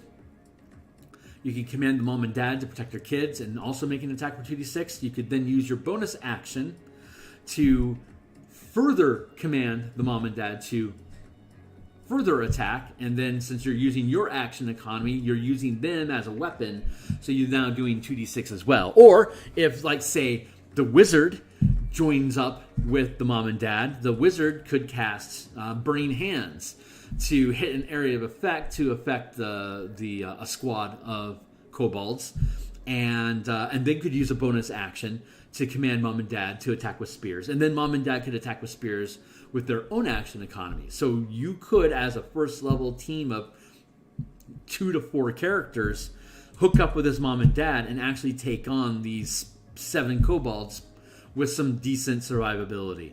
This is what the playtest is. So I'm building this out so that you could have that combat encounter. You killed them, great. Let's move 100 feet. So you've got your 50 foot, your 100 foot.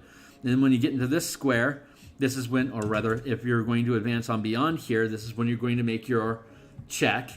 And if you hit 5 to 8, then you zoom in, and we could have a 50 foot by 50 foot square that I can make an encounter of. So you'd have 1, 2, 3, 4, 5, 6, 7, 8, 9, 10. 1, 2, 3, 4. So you'd have like this 10 foot by 3 foot space like this that will have as a zoomed in map. So you would have just, your generic map, and then we could have like a forestry tile and another forestry tile to show that, and then like maybe these guys are going to leap out of, like, if you get caught here, maybe they're attacking you with slings from the forest, like that. So then you'd have to wade into the forest to go attack the kobolds if you want. Like, there's a lot of ways you can dice this out, either as a single squad or as individuals making raids against them. Notes, this seems like it would be really cool for aura abilities to synergize with, but that's probably the paladin player in my speaking. Absolutely. As long as the squad is treated as a single creature. So if your paladin is hooked up with the squad and the squad is within the aura, then the squad gains the benefit of the aura. So that's really great for for area of effect, killing off people in your squad, or the squad taking a damage as a whole. Yeah, you're absolutely correct. Or if you have Spirit Guardians is going to radiate around your team, is going to radiate around your squad, and anyone that tries to touch your squad is going to have to take, spiritual guardian damage to approach them. So it's the mechanics at the 5 foot square. The mechanics are the same. At the larger scale, as long like a 50 foot scale, it's the aura for the paladin is too small to encapsulate an entire 50 foot by 50 foot squad, because you still have the space limits. But a paladin, for instance, could use a fighting style to expand its squad so that it would be able to encompass a 50 foot by 50 foot square. But then you have the issue of a 500 foot by 500 foot square when you're dealing with armies in the hundreds, and so the aura can't possibly reach out that far. It's starting to break the game. So generally, class features like that are still limited to the 5 foot by 5 foot scale.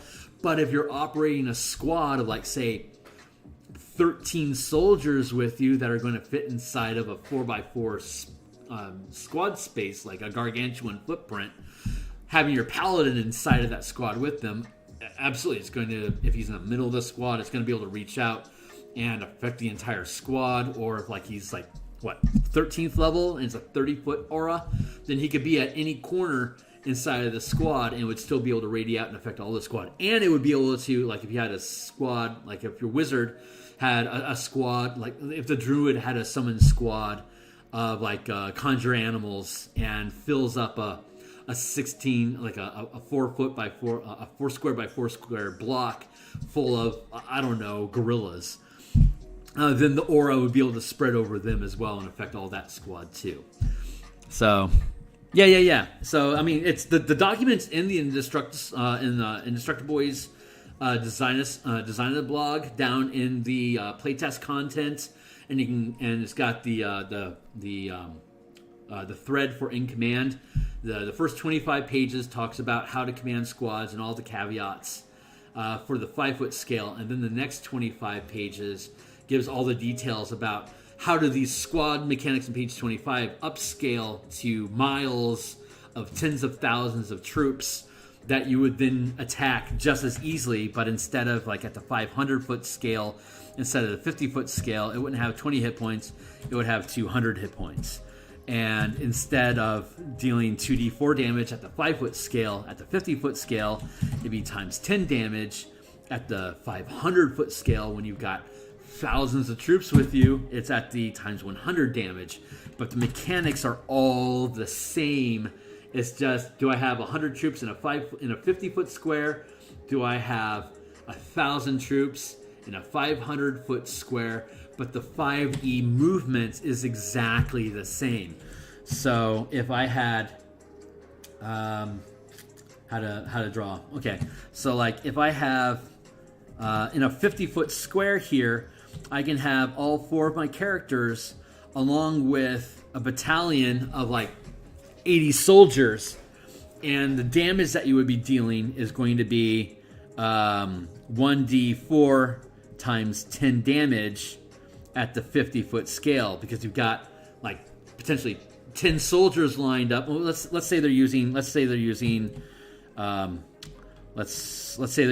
swords instead. It was 1d8 times 10 damage. So they'd be doing anywhere from 10 to 80 damage, because you've got 10 centurions lined up on your front line of scrimmage here. And so they're able to attack enemies, like say an adult dragon here, which takes up a 9x9 space. This squad can do 10 to 80 points of damage to that dragon if it can hit it as a single attack that round. But at this scale, each round is a minute to be able to negotiate that. So if you're going to drop down to a 6-second round against a dragon, like a dragon would have the chance to dodge or disengage, because it'd be able to, a 5 foot round is faster than a 50 foot round. 50 foot round takes a minute. So if you want to get your legion of 80 soldiers to swarm that dragon can drop scale into the 5 foot area. It's like, oh, fuck you. I'm just going to use the disengage action and then fly away, swing back around, and then breathe fire on all of you in 1-2 rounds. And then that's before the full 80-man squad has a chance to try to stab the dragon. So during that 5 foot round, your characters then zoom into the 5 foot scale and use, like, use Hold Monster and paralyze it. It then hits the ground, takes, 5d6 damage, and it's paralyzed, and so you're maintaining concentration on it. And then since it got hit, it's paralyzed. If it can't break free of the effect, then you have your full 80 people come in and do 10 to 80 points of damage. Or you could stay zoomed in at this 5 foot scale, and while you're waiting for the minute to come up, you could take your squad of soldiers and come here and start. All of you guys can just start beating on it like characters would beat on it, but now you've got extra soldiers with you beating on it as well. And if it can't break free during that turn at the end of the round, then the full 80 can come in here and just mob on it. So that's the thought process behind that. Like, super quick breakdown, but the full document that's in Indestructible Boys Discord channel, in his critique my work, and then look at the in command, and then you'll see the Google Doc, and I'm providing that doc to Indestructible Boys team because I trust the community there. It's also available in the homebrew content as a separate thread in Dungeoneers pack as well. So if you don't know Indestructible Boy, look him up on YouTube, and then click through to his Discord channel and check it out. If you don't know Dungeoneers with an apostrophe S, Pack, he does a lot of MTG stuff as well, which I'm a huge fan of. He's currently designing a Luchador class. You can click on you can look him up on YouTube, check out his description, go to his Discord, jump in, go down to his homebrew content, and then look at the in command thread, and then you can look at the read-only Google Doc where all this stuff is laid out as well if you're interested. They're both great guys. They're totally worth joining the community. And since we're talking about community support, like, subscribe, share this. In the description below is Twitter.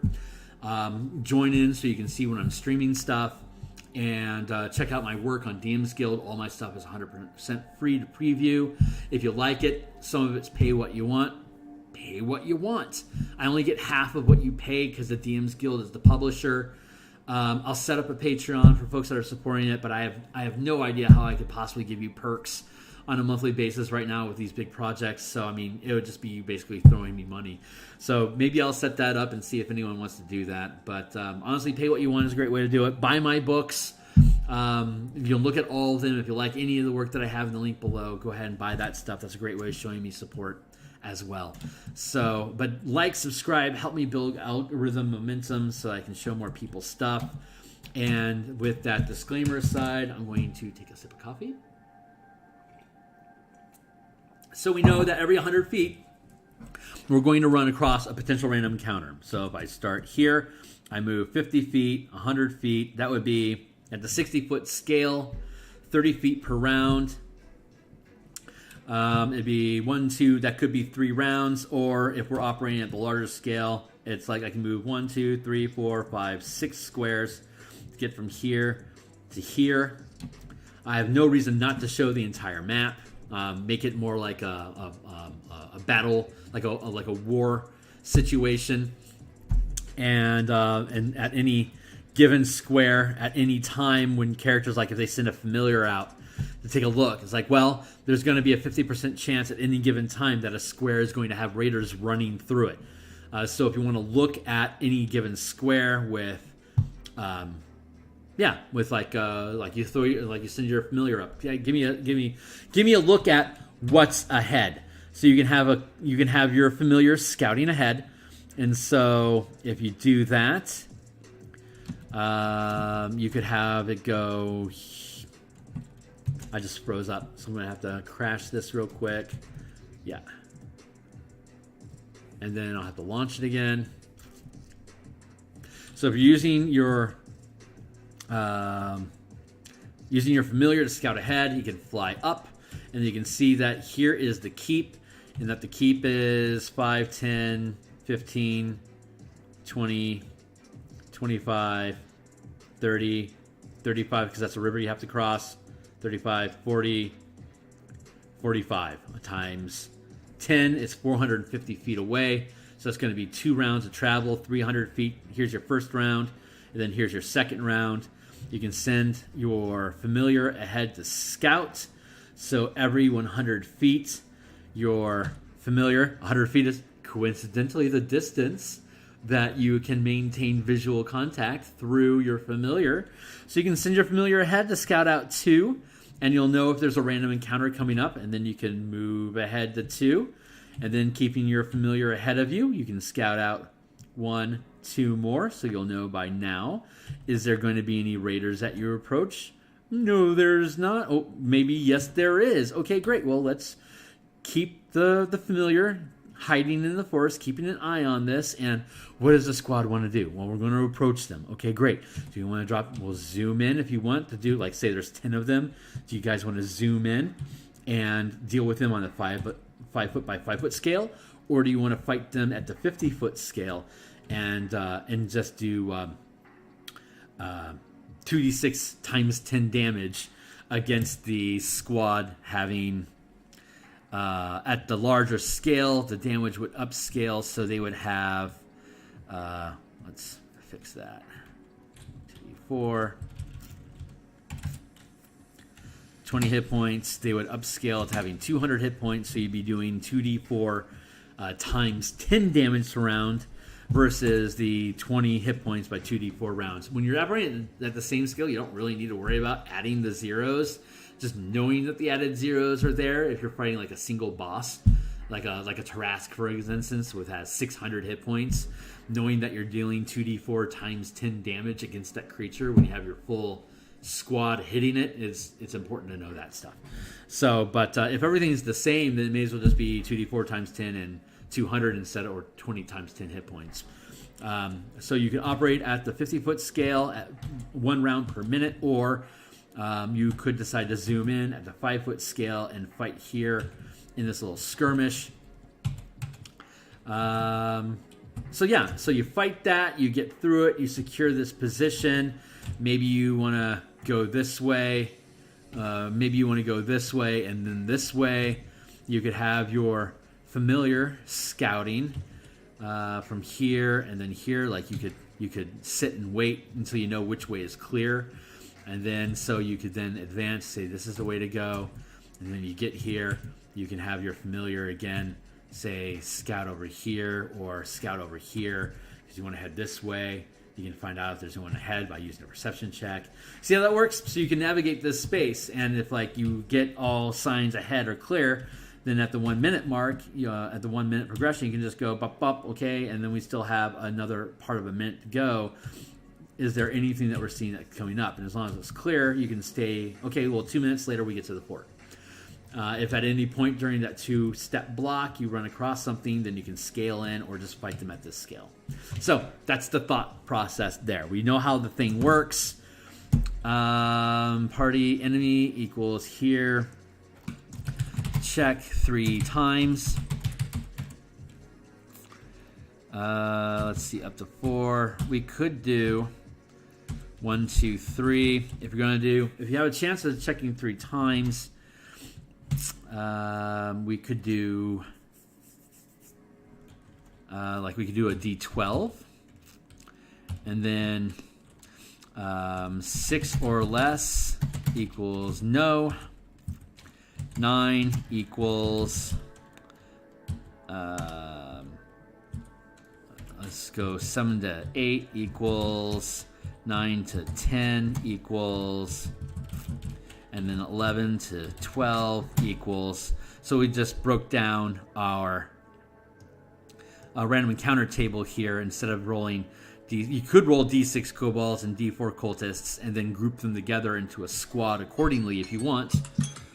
Or you could just roll a D12, and if it's 6 or less, there's no raider party. Or if you roll a 7 to 8, then it's a squad that fills a 2x2 space. Or 9 to 10, it's a squad that fills a 9 square space. Or a 11 or 12 is a squad that fills a 3x3 space and has an Erd flying with it. Up to you.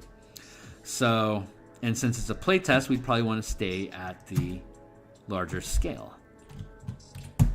So that's your thought. So that's the first encounter. Encounter 1 equals seek the keep.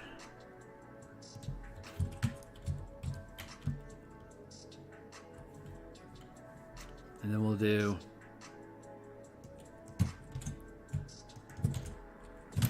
so that was seek the keep. You get to the keep. And I'm going to do this every Friday for at least an hour, maybe 2. So let's see. Keep moving forward. At the keep, the characters are the last group through the gate before it closes and it's barred.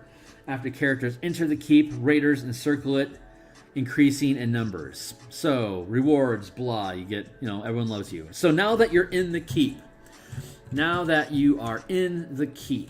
here, the story transitions that you are now going to perform tasks for the keep, to perform short missions. The old tunnel, a narrow tunnel from the cellar beneath the keep, leads to the keep, goes to a bank of the stream too. So a tunnel will lead you safely out. So when you lead out, you can, let's see what it says here.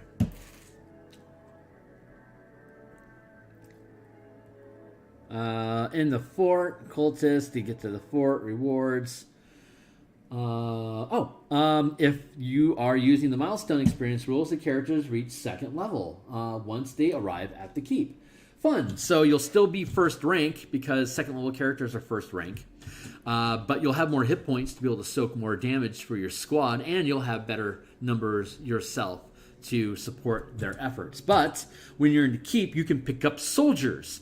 So instead of having just, a mom, a dad, and then for characters, maybe it's appropriate that you operate at the 5-foot scale on your way to the keep. But once you get to the keep, you get soldiers and villagers that are willing to fight for their people. So you can build a 50-foot squad out of people that are in the keep to then go through the tunnel, get out into the river, and then you would start here, and then you could go here to look for refugees, or you could whatever missions it is that they give you. I think 3 is one of the missions that they have. So you could take your squad of up to 100 soldiers in your squad. It'd be big. It will attract the attention of the dragon that's in this community if you're moving at a size of that scale, but you can do it. So let's look at this a little bit more closely. I want to get through the dragon before the end of my session. So let's look through here. You got the missions, so we know where the old tunnel is. You can take the old tunnel to lead troops through. Locks. Characters can clear the cellar door in a few minutes' work. Look at stiff, open, blah. Swarm of rats. You could waste your time with rats if you want, or you can get back into the playtest and deal with actual encounters. So foes. A group of cultists is searching the stream bank for hiding when the characters emerge from the tunnel. Oh no, the cultists see you. You kill them. Ambush Drake. Cultists. It's a small squad. If you brought 40 or 50 with them, this is practically a non-battle. Your squad is going to absolutely crush them. You'll have 100 hit points, and they'll have 10. So you're gonna kill them in one round. All you gotta do is catch them. It's a non-fight. That's worth skipping in command. You get out into the river, and now you can choose your course of action. So the Sally Port. Sally Port is before the door. Rewards. Oh, dragon attack. Great. Give me a second here to look at Sally Port. The keep has a Sally Port along the west wall. The keep has a Sally Port along the west wall for counter-attacking foes who bring a battering ram against the gates. During the night, while characters are in the keep, raiders approach the old gate, force it open, and rush through. The Escobert discovers them and races to the courtyard. Enough defenders are available to deal with the immediate threat for raiders loose in the keep. You fight them back and ensure the Sally Port. To secure the door, characters must battle through the foes, which are guarding the 10 by 20 foot ready room against the characters. After the character sees the room, they discover the door is heavily damaged. The fastest repair is with 5 castings of mending. So you could say the Sally Port. I'm going to skip all hard details, but I just want to look at it real quick. But here's where the Sally Port is at, on the west wall. And at night, they break through. You've got your squad of kobolds with a battering ram here that break through the door here. And now you have a 50-foot by 50-foot fight that you would be able to, zoom into, to have the doors here, and your team has a squad here, and the outside where the battering ram is here. And if you could push them off of the gate, then you can secure and close the door. Or you could choose to fight them off because they occupy the space. When you kill them, your squad could advance to hold against the door while it's being repaired. And when it's repaired, you could then withdraw back and the door closes and the fort is secure again. That could be an encounter that you could run as a 50-foot square, with each round taking a round, doing 2d4, or probably actually d8 times 10 damage using long swords, versus the cultists doing d4 times 10 damage against you. So you'd have the advantage because you got armed soldiers there. But that's not our focus right now. Let's look at the dragon attack.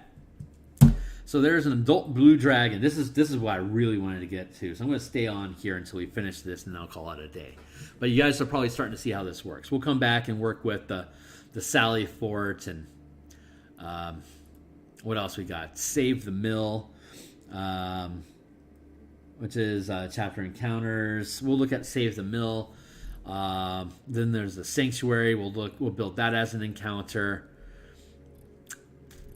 These can all, yep, and I guess that's basically it. So there's 4 encounters. We'll finish up the dragon attack encounter here at the fort, and then next week when we come back, we'll finish up these encounters, and then we should have everything that we need in place. So in May, I can start doing playtesting on this. If you're a part of the Indestructible Designosphere, check into his Discord, and then I'll have an open call for people to do testing there. If you're a member of Dungeoneers Pack, I'll have an open call for testing there. And if I'm not able to gather enough people, I may decide to put out an open call and then put an open call invite for folks to. So it'll be on Indestructible Boys, Trent Monk, and Dungeoneer Pack will be the 3 Discord channels that I hope that I'll have included on. We'll see if I can do that with Trent Monk or not. If I can't, then Indestructible Boy and Dungeoneer Pack already has the content available for you to look at. So, continuing on, having said all that, again, like, subscribe, check out my work on DMsGuild to see if you think my ideas are worth your time checking into. But Dragon Attack. So there is an adult blue dragon. Ooh, doggy. Let's build an adult red dragon real quick before we continue on. Adult red dragon, huge. So let's look at this. Encounter 1, so you can keep. Dragon attack. We're going to call this encounter. It's actually encounter 3 because the Sally is the Sally Gate is the second, but screw you. So dragon attack.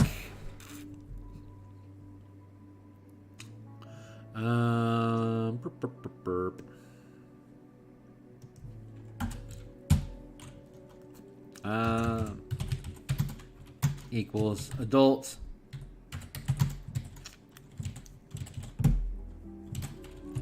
blue dragon. Ooh, boy. Okay, so an adult blue dragon is CR is 16. So let's go to our table here. Let's look at CR 16. Scrolling up through the playtest document here. I'll have to consolidate this stuff, but CR16, that's command level.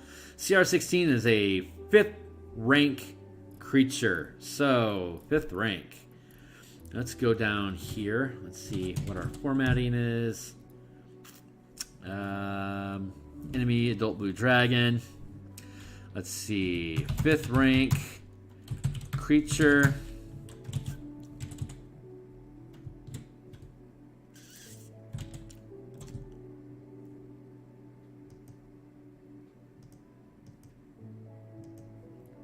Let's see, scrolling down. I'll build a quick fact sheet for this to make it easier for folks to look through. It is hit points, a lot, 225 hit points. And get to here. It is huge. So 3x3 space all by itself.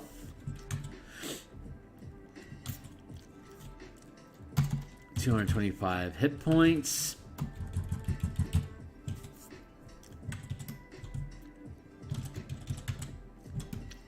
Here we go. AC 25, which is better than the AC had listed 19 here. So going by the book, we have space 25 AC, which we can certainly drop to 19 to show what the creature has in the book. Let's look at here The hit points is 50 hit points times the size of the space. So it's huge. It would have 50 times 3 by 3. It would have 150 hit points compared to the potential 225 hit points here. So up to the DM which one you'd rather use. Let's go with... actually, let's finish reading the content so we know what it's actually trying to tell us. Let's see. Accompanying the raid, but is not an enthusiastic participant. Its chief contribution has been frightening presence, but that becomes less effective as the night wears on and defenders overcome with fear.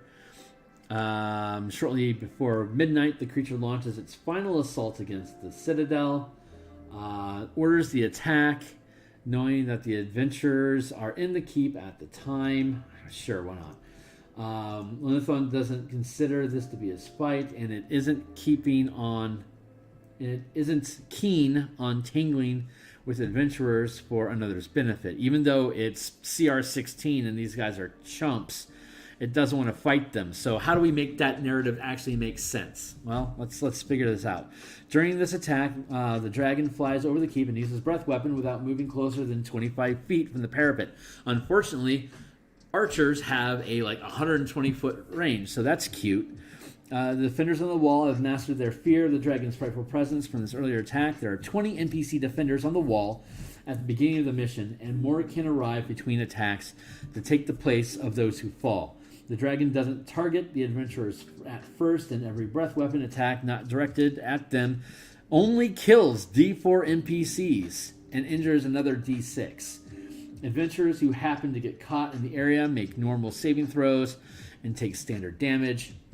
The NPC's attacks are effective against the NPC's attacks are ineffective against the dragon. Bear in mind that the dragon's breath weapon will kill a first level character outright, so be sure to demonstrate its destructive power to scare the players into doing what you want. After the attack, the dragon swoops away until its breath weapon is ready again, then swings in for another attack, repeating this pattern until it takes 24 damage or more, or a single crit. After that happens, the dragon is scared.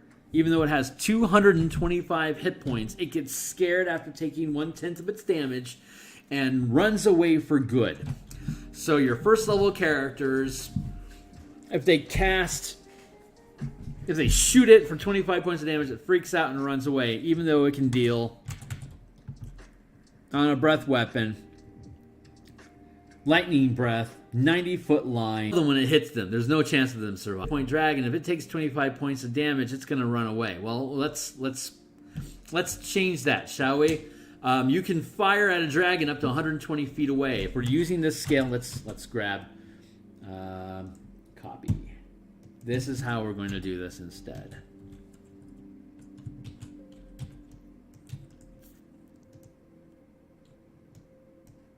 Let's use our arrow tool, our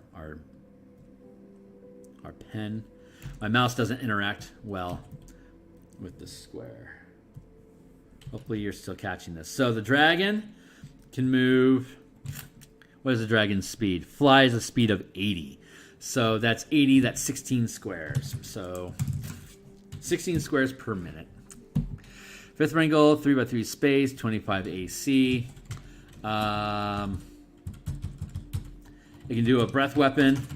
Breath weapons recharge on 6. So we know for a fact that each 1 minute round, dragon equals 1 breath weapon deals 3d12 times 10 damage up to 120.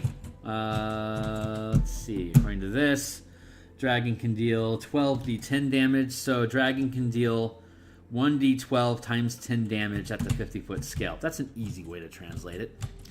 Otherwise, by canon, a dragon using this system, which we may as well use. Where is my... There. Fifth, 3x5, 150 hit points. 5th tier creature uses a d12. d12 times 3. So the dragon itself would normally do 3d12 damage. Let's see. Attack. Multi-attack. Has 3 attacks. The 3 attacks can deal 2d6 plus 7. Translates into 1d12. A single attack, it gets, let's see. Multi-attack makes 3 attacks, 1 with a bite and 2 with each its claws. So it would be, bite would be 2d10, and claw would be d12 each. Using the system, a single attack would translate that into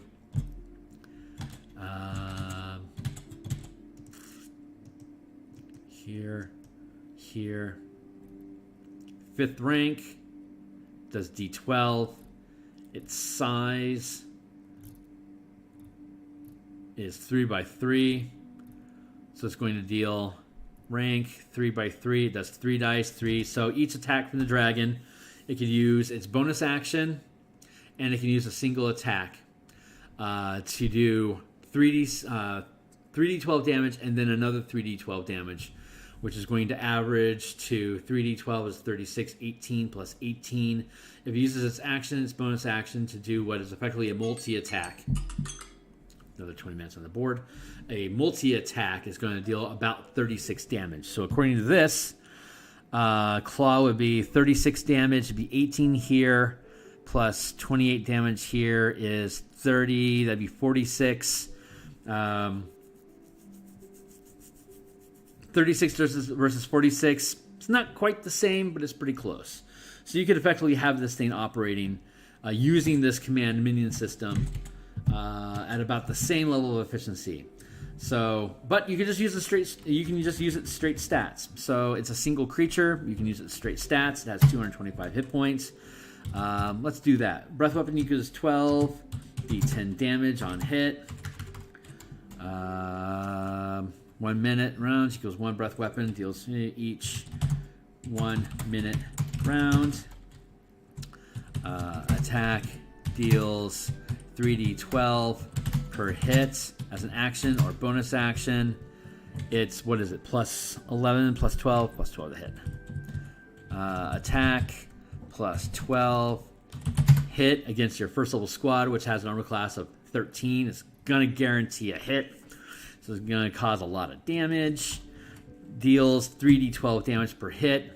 So let's look at this. If the dragon as a single creature is attacking the fort, in the fort, this single square represents a 50-foot area. This fort has 100 hit points worth of soldiers that can deal 1d with a bow and arrow, 1d6 times 10 damage per attack with a 120-foot range, you say? Let's go ahead and take this. Cut, paste. 50 feet, 100 feet, 120 feet. The soldiers in the fort doing 6d10 damage per round can hit the dragon before the dragon is within range to hit the fort. So the dragon has to be within, 50 feet,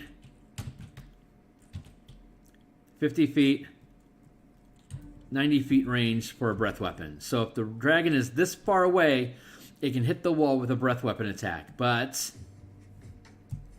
the archers can hit 50, 100, can hit this far away. So for the dragon to be able to close distance with the castle to breathe the weapon, it has to take an attack from the archers before it has a chance to engage. So the archers have a chance to hit. It's only a +5 to hit. It's against an armor class 19. But if they hit, they will do d6 times 10 damage. The dragon can then decide, is this more damage than I want to take? It has a 225 hit points. If it takes 60 damage, it's going to be pretty pissed off, and it's going to not really want to... It might not even strafe this round. And then you would make a morale check to see if it's going to pass or not. And so the DC is going to be, say, against these guys, the save DC is 13. So if the dragon can make a wisdom save against, its wisdom save is a +2. So if it can make a +2 check versus DC 13, which is the DC that a first rank squad has, if it rolls above a 13, it might decide to give it another go. But this is the last one. Absolutely will not do another one. If it fails the check, it's like, I've already taken too much. I am out. If that D6 does 30 points of damage, it would make that check. If it only does 20 points of damage or less, that's below the 25 hit point threshold. That's listed in the adventure for what it's willing to take in damage. Where'd my screen go? There. Yeah, it says that if he'll take 25 points of damage, he bugs out. So when you do that D6 times 10 damage, it's going to get hit by basically a dozen arrows. And it's like, and like 80 of them miss. So he's like, oh, this sucks. If I take more than 20 damage on this, like, this is too hot. I am gone. So you could potentially take out this dragon in the first attack. If you want to make it a little bit more gritty, you can decide to allow the dragon to do its strafe run anyway. It gets to here. It took the arrows. It deals its damage. And then it still has the rest of its round. It can swing off again and decide to come back in again.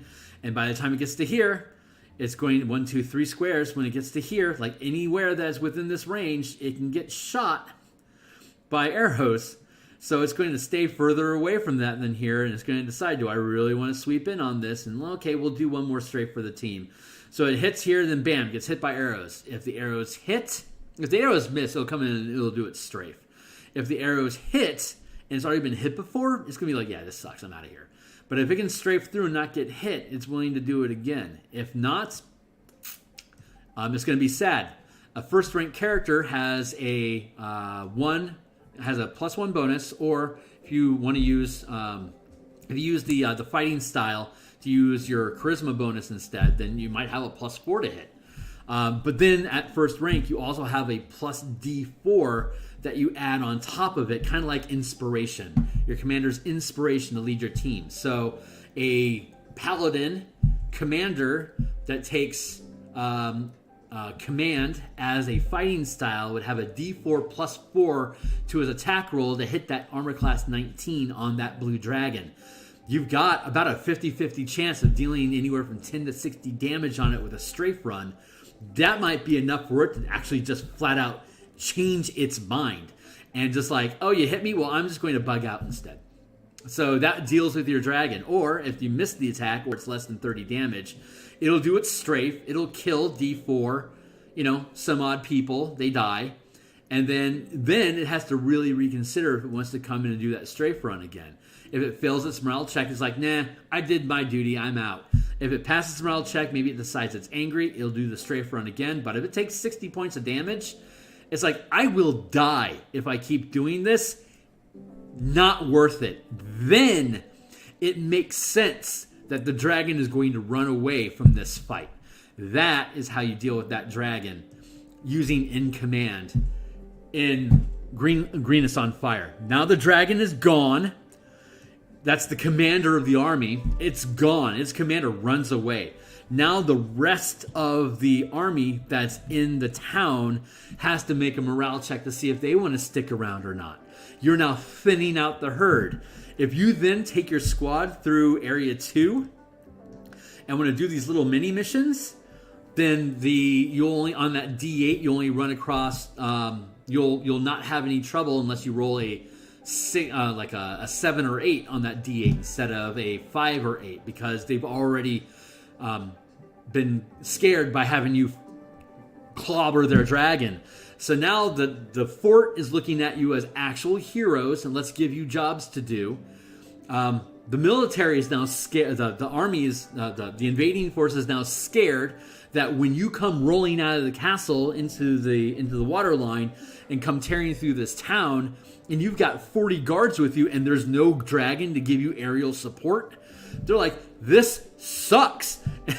So you could actually clear the dragon cult out of this town with whatever they got, but now they're clearing. So you're going to save most of your town from this army that is supposed to be this big drawn-out thing, but you could potentially finish this in 3 or 4 rounds of combat with the dragon at the fort. And then every round at the 1 minute scale, you can move up to, where are we at? We're at 1, 2, 3, 4, 5, 6. I can get from the fort to this town here doing 1d6 times 10 damage anytime I get a report that, yeah, there's a squad in this area. I'm going to attack that squad with my arrows. If the squad can take, if that squad of kobolds is a 3x3 square, it's got 30 hit points of damage, you've got a 3 out of 6 on a 6-sided die to kill that squad before they can close distance and attack you at range as a smaller size squad. And if you do, you then zoom in with like 6 or 7 kobolds left, and then your character's on the front line with your 2, 4, 6, 8 of you on the front line, then take on those kobolds and you kill them. They die, you pan back out. 1, 2, 3, 4, 5, 6. You're here at your next round. You're closing distance on this fort. If you run across kobolds at that point, again, your d6 damage to attack in that range. If you kill them, so be it. Maybe they attack back. They are using their sling stones. They could do d4 times 10 damage. So your squad with 100 hit points takes d4 times 10 damage. Along the way, you can pick up more villagers that can replace soldiers that get wounded and decide to retreat in safety. You pick up some some villagers that are willing to fight with you. So as you're rolling through here, you can lose troops, you can gain troops. By the time you get to point 4, we'll create a command encounter next week to deal with what happens at 4. Or you roll out of here and then 1, 2, 3, 4, 5. Bam, you get to area 6 in 1 round at the 50-foot scale in 1 minute. We can then zoom into the building and do a command scenario where you are having your squad attack whatever is in area 3 to secure that. But you can change this Greenest from a 5-hour slog into a 3 or 4 round encounter at the fort, 2 encounters worth of combat, getting to point 4, maybe 2 or 3 rounds of combat at point 4. Then you make your way back 2 rounds. So we're up to like around 20 rounds of combat to clear out 1 and 4. And then area 3, maybe 3 or 4 rounds of combat at the command scale there. And then at that point, all those areas secure. If the dragon is gone, your team could go out and just do a sweep to see if there's anything else that they want to fight out here. And every time they do, they're just gaining bonus experience or collecting more villagers that are saved. And then at the end, the town has up to 1,000 villagers. So if you're sweeping up villagers, you can see how many of them you saved, and your DM could decide to give you 1 XP for every villager that you saved. And at the end of the encounter, it's like, I collected all the Pokemon, and you get 1,000 gold pieces, and they then convert that into, I've got this plate mail. Do you want plate mail? I'll give it to you. Thank you for helping us. You're obviously a valiant hero. Help us in chapter 2. Anyway, notes here. So, and it's cat again, so you probably won't see any. Aw, so sad. I didn't see that comment. Just post it where you can, but yeah. So hopefully it's not me that's cutting out.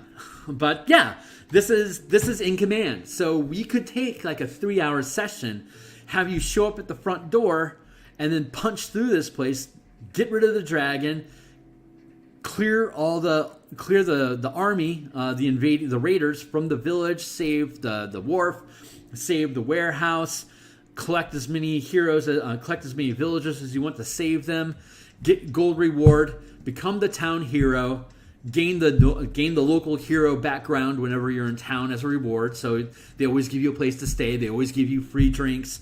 They always give you plot hooks. They always give you reduced costs on stuff that you have while you're in Greenest. And the mayor of the town in the fort is now happy to give you adventure hooks for you to use Greenest as a point of operation because you've defended it. And in later chapters in the adventure, then we go visit it if we're going to do more than this. You could have a garrison of soldiers that Greenest provides for you to go on the offensive, to go attack the dragon cultists from where they came from, so that you can teach them that Greenest is not something you want to mess with. So this is you as a first and second level character. At the end of the night, when you clear out all this stuff, you get second level by getting to the fort. Clearing the town gets you to third level. So you are now a third level character rolling out of this town with like 20 soldiers that are willing to run with you. You now have, maybe it's 12. Maybe you have 12 soldiers, so that each character and squad at rank 1 has 1, 2, 3. You have 12 guards that are willing to go with you, so each character has a 2x2 squad, including themselves, so they can do 2d8 damage and soak an additional 20 hit points of damage for you that you can cure, treat as an animal companion, sort of, using the squad mechanics, and then you can go attack Chapter 2. So this is in command. This is you taking this adventure where you are supposed to be running scared and doing your best to hold off, into organizing this town into an offensive unit that is inspired to fight for itself and hold its own against the dragon cult, which immediately makes you enemy number 1 in the dragon cult's eye, because you chased off their dragon. So this is what we're doing. So once I finish the rest of these encounter designs for next week, I'll drop it into the playtest document as the Greenest in command, and then I'll do an open call, grab up 3 or 4 people, maybe 5 of them, to have first level characters to go through the system, and we'll see if it works the way that it looks like it's supposed to. And if it does, then I can include that in the supplement, in the published adventure, as a standalone PDF of using in command in Greenest. So that's the plan. That's the thing that we're doing here. This is the end of my stream. It's 1:18. I'm only 18 minutes over what I said it would be. This is great. So like, subscribe, catch me on Twitter so you get a ping whenever I'm doing these things. Hit the bell to notify so you know what's happening.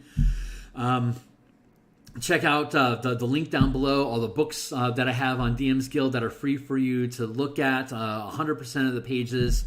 A lot of them are pay what you want. So if you want to tip me, DMsGuild takes a half. I'll get half of whatever you tip me through that. So keep that in mind. Maybe I'll set up a Patreon or a coffee so you can pay me directly. But most importantly, buy my books. You see the books. If you like them, grab Knights and Tricksters for alternate Eldritch Knight mechanics. Pick up Elemental Key for a different way of looking at the 4 ways of the elements. The best way that you can show your support for me is to buy the books I have in DMsGuild. Get me more metals. All these things, most of these things are either copper or electrum. Some of them are silver. I'm on my way to getting gold in the Color Mana Mechanics book. So buy that if you really want to support me. Buy them all in the bundle. But I will be on Monday. I'm going to do Command. Martial powers. We'll be looking at Ranger specifically. What Rangers get using the martial power system, and since Pack Tactics was awesome and reviewed the Monster Hunter subclass for the Ranger, we're going to convert the Monster Hunter into a martial powers subclass.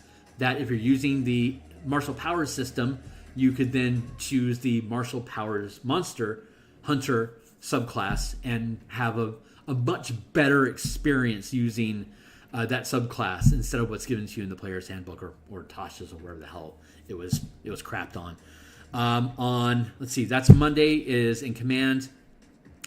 On Wednesday, on either Tuesday or on Wednesday next week, I'll be doing Ebron Adventure Design during my lunch stream. On Friday, I'll be doing this again. And then that's my loop. Monday, Wednesday, Friday right now. Monday is Martial Powers. Wednesday is Ebron Adventure Design. Fridays is In Command, Mass Combat System, playtest design stuff. So I'm done rambling. I've had a lot of coffee. Thank you so much for checking out the stream.